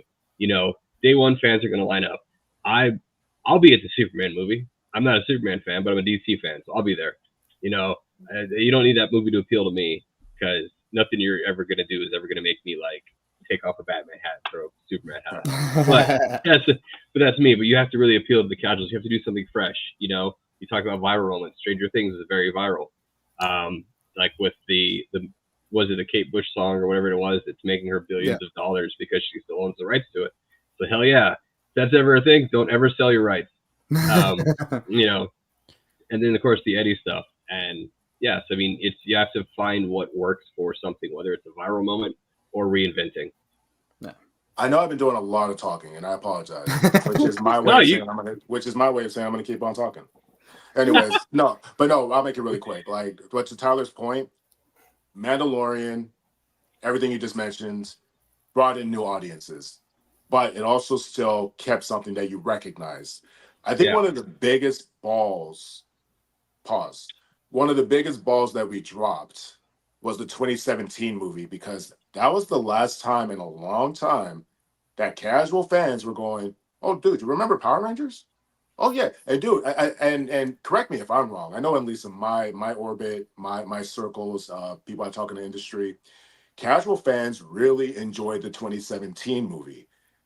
Where they didn't capitalize was the ones who wanted to recognize Power Rangers didn't recognize it as Power Rangers. And that was kind of the problem, because people were talking about the 2017 movie to the point where, oh yeah, I remember Power Rangers. Oh yeah, I remember. Let's check this out. And the everyday person liked it just fine because it exceeded expectations. But the ones who wanted to recognize something in it only kind of recognized the attempts. Like, yeah, there's a giant head there, but it's, you know, it's very Man of Steel. It's not the floaty head. Okay, cool. Goldar is kind of weird. There's no it's morphing time. So to your point, Tyler, I'm just saying, like, I think you're right on track in terms of bringing the new ones in. You could read us the phone book, DJ. I will take that as a backhanded. I could put you to sleep, and you know what? Anytime, I got you. But yeah, just having it recognizable as still Power Rangers. But man, the 2017 buzz was real. Yeah. I don't know where y'all were at the time, but it was real. Like, it was enough for casuals to kind of be like, let's check it out. But I was entering the fandom at that time. Yeah. I was day one in the theater. I saw it that Thursday night, man. I did too. Show and I was there. Yeah, same. Now, unfortunately, what didn't happen was it wasn't enough of a buzz piece after you came out the theater. The only thing that came out was like, that was better than I thought it was. And I like what they kind of did with it. But you didn't leave going, man, Power Rangers is back. Right. So it was somewhere in the middle where the casual fan was curious about it, but the fans were like, but I don't really recognize it. Yeah. You know, it's funny. I don't even think I left Iron Man like that. And, you know, that was and like, oh my God, like, that was crazy. That was a crazy good movie. You know what I mean? I think where it got to me, where it was like, you know, they kept on doing, you know, they said like, okay, this was connected and this is connected, you know what I mean? Or see him in Incredible Hulk and stuff like that. Like, okay, like, it took that extra step. And I think, and again, at that time, it was, you know, Marvel had kind of introduced that idea, and they were, you know, Power Rangers very much was trying to do that to build their own world, right? But they didn't like. I think they were expecting it to have the same reaction as like I just said, like, it's for Iron Man. You know what I mean? Like, that was really good. I hope they make another one. And but they even reference Iron Man in that movie, and that's kind of the problem. Like, it tried to be so many things, but it didn't embrace Power Rangers. Right. It just didn't. I don't think. Well, I think it was a very good movie, and it did have its problems, and it does have its great parts of it, and most of it was the cast that it had, which is, it was crazy how big that cast has gotten since then. But it just you're talking about Becky G. Not only that, but also like looking at like Dacre Montgomery and Campbell, like, I mean, those even RJ, like, all of them have gone on to do like really big things. Ludi Lynn's Luke Kane now, like, everything's brilliant performers. Dacre Montgomery is legitimately a great actor. He's gonna win an Oscar someday. Like, 100%. He's fantastic as a performer. As an artist, he's so effing good. Sorry, but one of my top fan casts for Jason Todd. Well, he's probably gonna be in Star Wars now. So. Yeah. But yeah, I'm just saying it didn't really. I think they assumed way too much, and I think we talked about this before. But like, they assumed that they were going to have the 8 movies. Like, this was a done deal, and then, you know, they didn't make the money that they wanted to make on merchandise, and that basically what did it. But like you said, like I remember inside, like it was two different worlds, man. Because at that time I was entering the fandom, you know what I mean. So like I remember in the fandom, it was like, man, this is crap, it does nothing is the same or whatever, this and that. And then everybody kind of the outside was like, oh, that was a good movie, you know what I mean. But I think that's the problem, like, oh, that was a good movie, and it wasn't like you said, it wasn't like that changed the world, you know what I mean. It wasn't. I can't even think of a movie besides Endgame that has been that big lately. Maybe that changed the world big.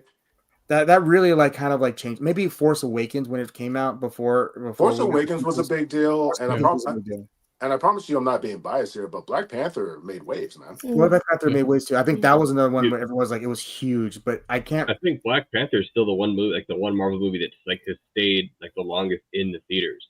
They were still showing Black Panther halfway after they had started showing Infinity War.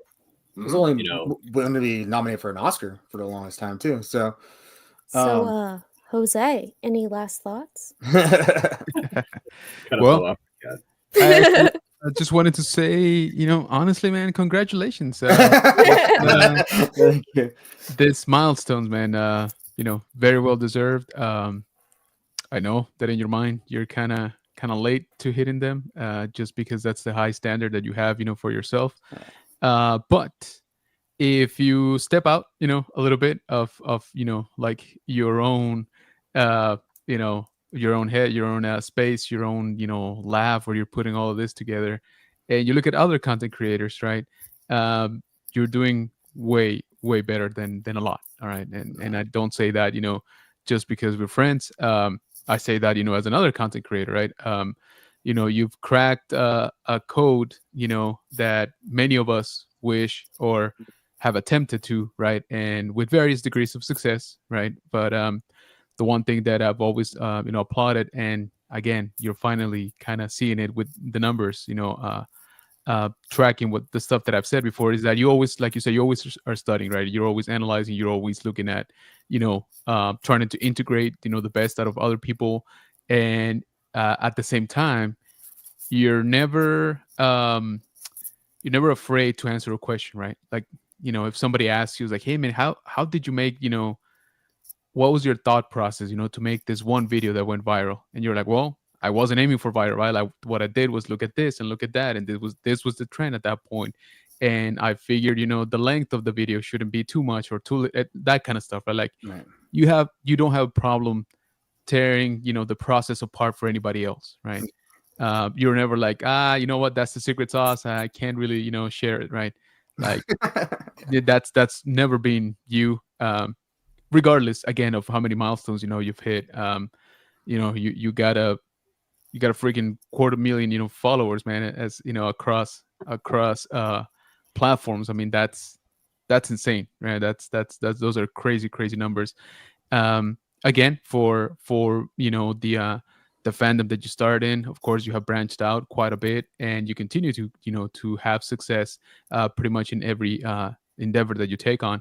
And again, I know that in your mind you're like, I should be way past these numbers by this point, but that's we're always gonna be our toughest critics, right? Like, but that's why I want to explicitly say that you've done a great job. You've done an amazing created an amazing community. You've created an amazing brand, really. More than just actual content creation, right? You've sort of started to venture out, right? Obviously, where a lot of us, myself included, we stay in our comfort zone, right? For a lot of the times, and you're like, nah, this is what I know. I'm good here. And you're like, what is that guy doing? How come he's doing that, and why would he do it that way, right? And so you start, you get the hamster going, and you're constantly just, like I said, just analyzing and trying to improve yourself. But once again, at the same time, you're never afraid to give back, right, to the community, or to give back to your friends, or just anybody that honestly has a question, right? And starting off, be like, hey man, should I do a panel? Should I do an interview? What do you think would work best? Like, I've never seen you be like, I don't know, man, do you, and don't talk to me, like, I don't think that's ever been your answer, right? So again, just wanted to take a little bit of time to say congratulations. Very, very much and well deserved. I don't think anybody here has any doubt that this is just the beginning. You're gonna keep, going. You're gonna keep growing. Can't wait, to see where you are, even in just one more year. Because I saw where you were, 1 year ago and 2 years ago, and the change is, like I said, you might not see it being on the inside, but the change is incredible. So again, just wanted to say congrats. Also appreciate it, having me on, even though I am not well versed in most of the topics here, but I am a geek through and through, so I'll always be down for debating stuff that I know nothing about. Like a true Wanna throw nerd. that out Thank you, there. thank you so much, man. I appreciate it. Thank you. Yeah, I'd say congratulations too, man. Again, I think I've told you before, it's the greatest thing to me that just shows how successful you are is that I have friends that are not in any fandom. They're normal people that are sharing your stuff when there's like a geek, some sort of scoop that drops. And I'll see they're sharing Legacy and Nerd. I'm like, I know that guy. Like the fact that it's reaching like people that aren't in like our fandoms or really don't care. They're just, the Hollywood guys. They're just going to the box office. They're not, doing stuff like this or sharing your stuff or resharing and posting it into groups and across all the platforms shows that your reach is not just to, nerds and geeks like us. It's worldwide, man. Yeah, So I was like, you found the sauce and you're rocking and rolling, brother. I'm trying. Mr. Worldwide. Yeah, that's right. Thank you. Like Mr. That's gonna be a 210. thing now, just so you know. I think the whole thing is I always want to make sure I always sound from San Antonio, and I think that's the thing, because I think Mr. 210 there.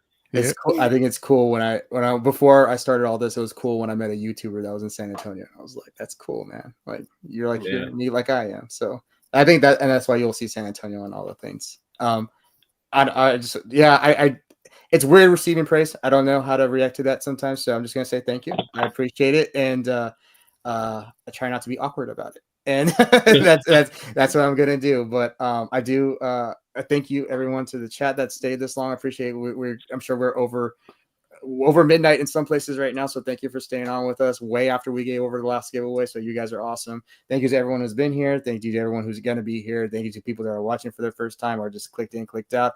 Like I said, thank you to the haters as well. Like that's cool too. Like everything helps, honestly. So thank you. And I will continue being me and doing things my way and trying new things. And I might do something different tomorrow. I did Pokemon cards. I I have a great influence. Yeah, that was because of Cat. I'm losing money now. Anyways, so You're welcome. Thank you to everyone. But before we go, Tyler, you want to say your outro real quick? Yeah, if you want to follow me, I'm El Agave Gringo on Instagram. That's really all I do. I'm a good mix of nerd and my work stuff. So if you're a boozy nerd like me, then you'll enjoy following my content. But I always like new brand, right? You have a new brand that you're working with a new brand. But I also like to plug my wife because she's the real star. Her Instagram is love.allib. She's a massive cosplayer. If you're into that stuff, go follow her too. I wore my Power Ranger shirt for today though. But yeah, we didn't really talk about it. Yeah. All right, Kat, who's starting out on her own journey, go ahead. Hi guys, I am Milady Cat. It's lady_cat everywhere. I have a link tree. I am trying to go live more on TikTok, so hopefully you'll see me over there. I'm going to be at San Diego Comic-Con, so that's going to be fun. Hopefully we can get you guys some really good news and little sneak peeks for what's to come for the rest of the year. I'm excited to keep working with Legacy of Nerd and getting you guys some cool anime content.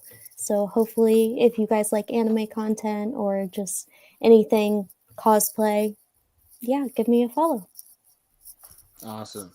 And then we got our boy DJ. You guys take us, give your outro. There you go. What up? Where's episode 3? Oh, no, thank you so much. Phone book podcast win. Coming soon. You can follow me on Instagram at DJ2Rivers. You can find a fairly young Instagram page, which is called Bloodline of the Grid. Oh, I'm sorry, official Bloodline Creations. which is part of the Power Rangers Extended Universe, which you could find our stuff there as well. And big love to everybody here. And Kenobi, don't you ever talk about you not being knowledgeable about like the stuff, because man, I think cultivating good people is a big trick of life. You know what I'm saying? And I don't know, you cultivate good people, so I just appreciate being around you fine people. So keep up the positivity, keep being awkward, keep being geeky, because that's what I'm about. That's what we're about. And why not? You're in good company, man. Absolutely. Lastly, our boy General Kenobi, also representing San Antonio, by the way. So yes, there's, we're putting San Antonio on the map. All right. I don't know which map. I don't know who has it, and I don't know who updates it, but we are. Okay. So yeah, General Kenobi's Bunker, basically all across social media, YouTube. We also have a second channel that I'm trying to push a little bit more, where we're producing content in Spanish called El Búnker del General Kenobi, which literally translates to General Kenobi's Bunker, just in Spanish. But so yeah, guys, if you would be so kind, give us a follow. Again, basically everywhere on social media. And yes, I will also be tagging along, riding the wave that is the Legacy of Nerd into San Diego Comic-Con this year. I'm both excited and terrified. It's my first time, and obviously my first time as media. So I'm very much looking forward to it, but at the same time, a little bit nervous, but mostly excited. So if you guys are going to be at the show, by the way, make sure to stop us, say hi. It's fine if you're awkward. I'm awkward. We're all awkward. We're all good. So yeah, very much looking forward to that. And again, thank you guys for having me on. An absolute blast. When like I said, I'm always up for debating something I know nothing about. That's my jam right there. Nice. That's perfect. And I do want to say, Ranger Shop this weekend, I'll be there. If you see me, you want a sticker, come get a sticker. I have stickers. We got cats. I actually put them right here so I can show off cats' new stickers. Nice. Get them right here. We got brand new stickers. Need stickers. We'll be making some special ones for San Diego. Also, probably the Superman logo that we did. Oh, she puts it in nice little pouches, by the way. So, but check this out. Look at the hollow on that. It is pretty. Ooh. I like we'll be that. giving these out. Even my wife was like, "Those are nice." That's my water bottle. But yeah, we'll be there. I'll be there. Maddie will be there too, and then San Diego, which is a big thing. We'll have stickers there. Jose, me, Kat will all be there, trying to attack it. It's a monster, so we'll figure it out. We'll do it. We'll be there. It's okay. I've done it before. It's only For sure. like 1,000,000 steps a day. It's fine. Start practicing. Nice. Yeah. Yay. All right. All right, guys. Thank you, everyone in the chat. Everyone that's been here tonight. Appreciate you. Congratulations to the winners. I'm tired. I'll see you guys later. Live stream. Next live stream is whenever. We'll see. All right. Bye.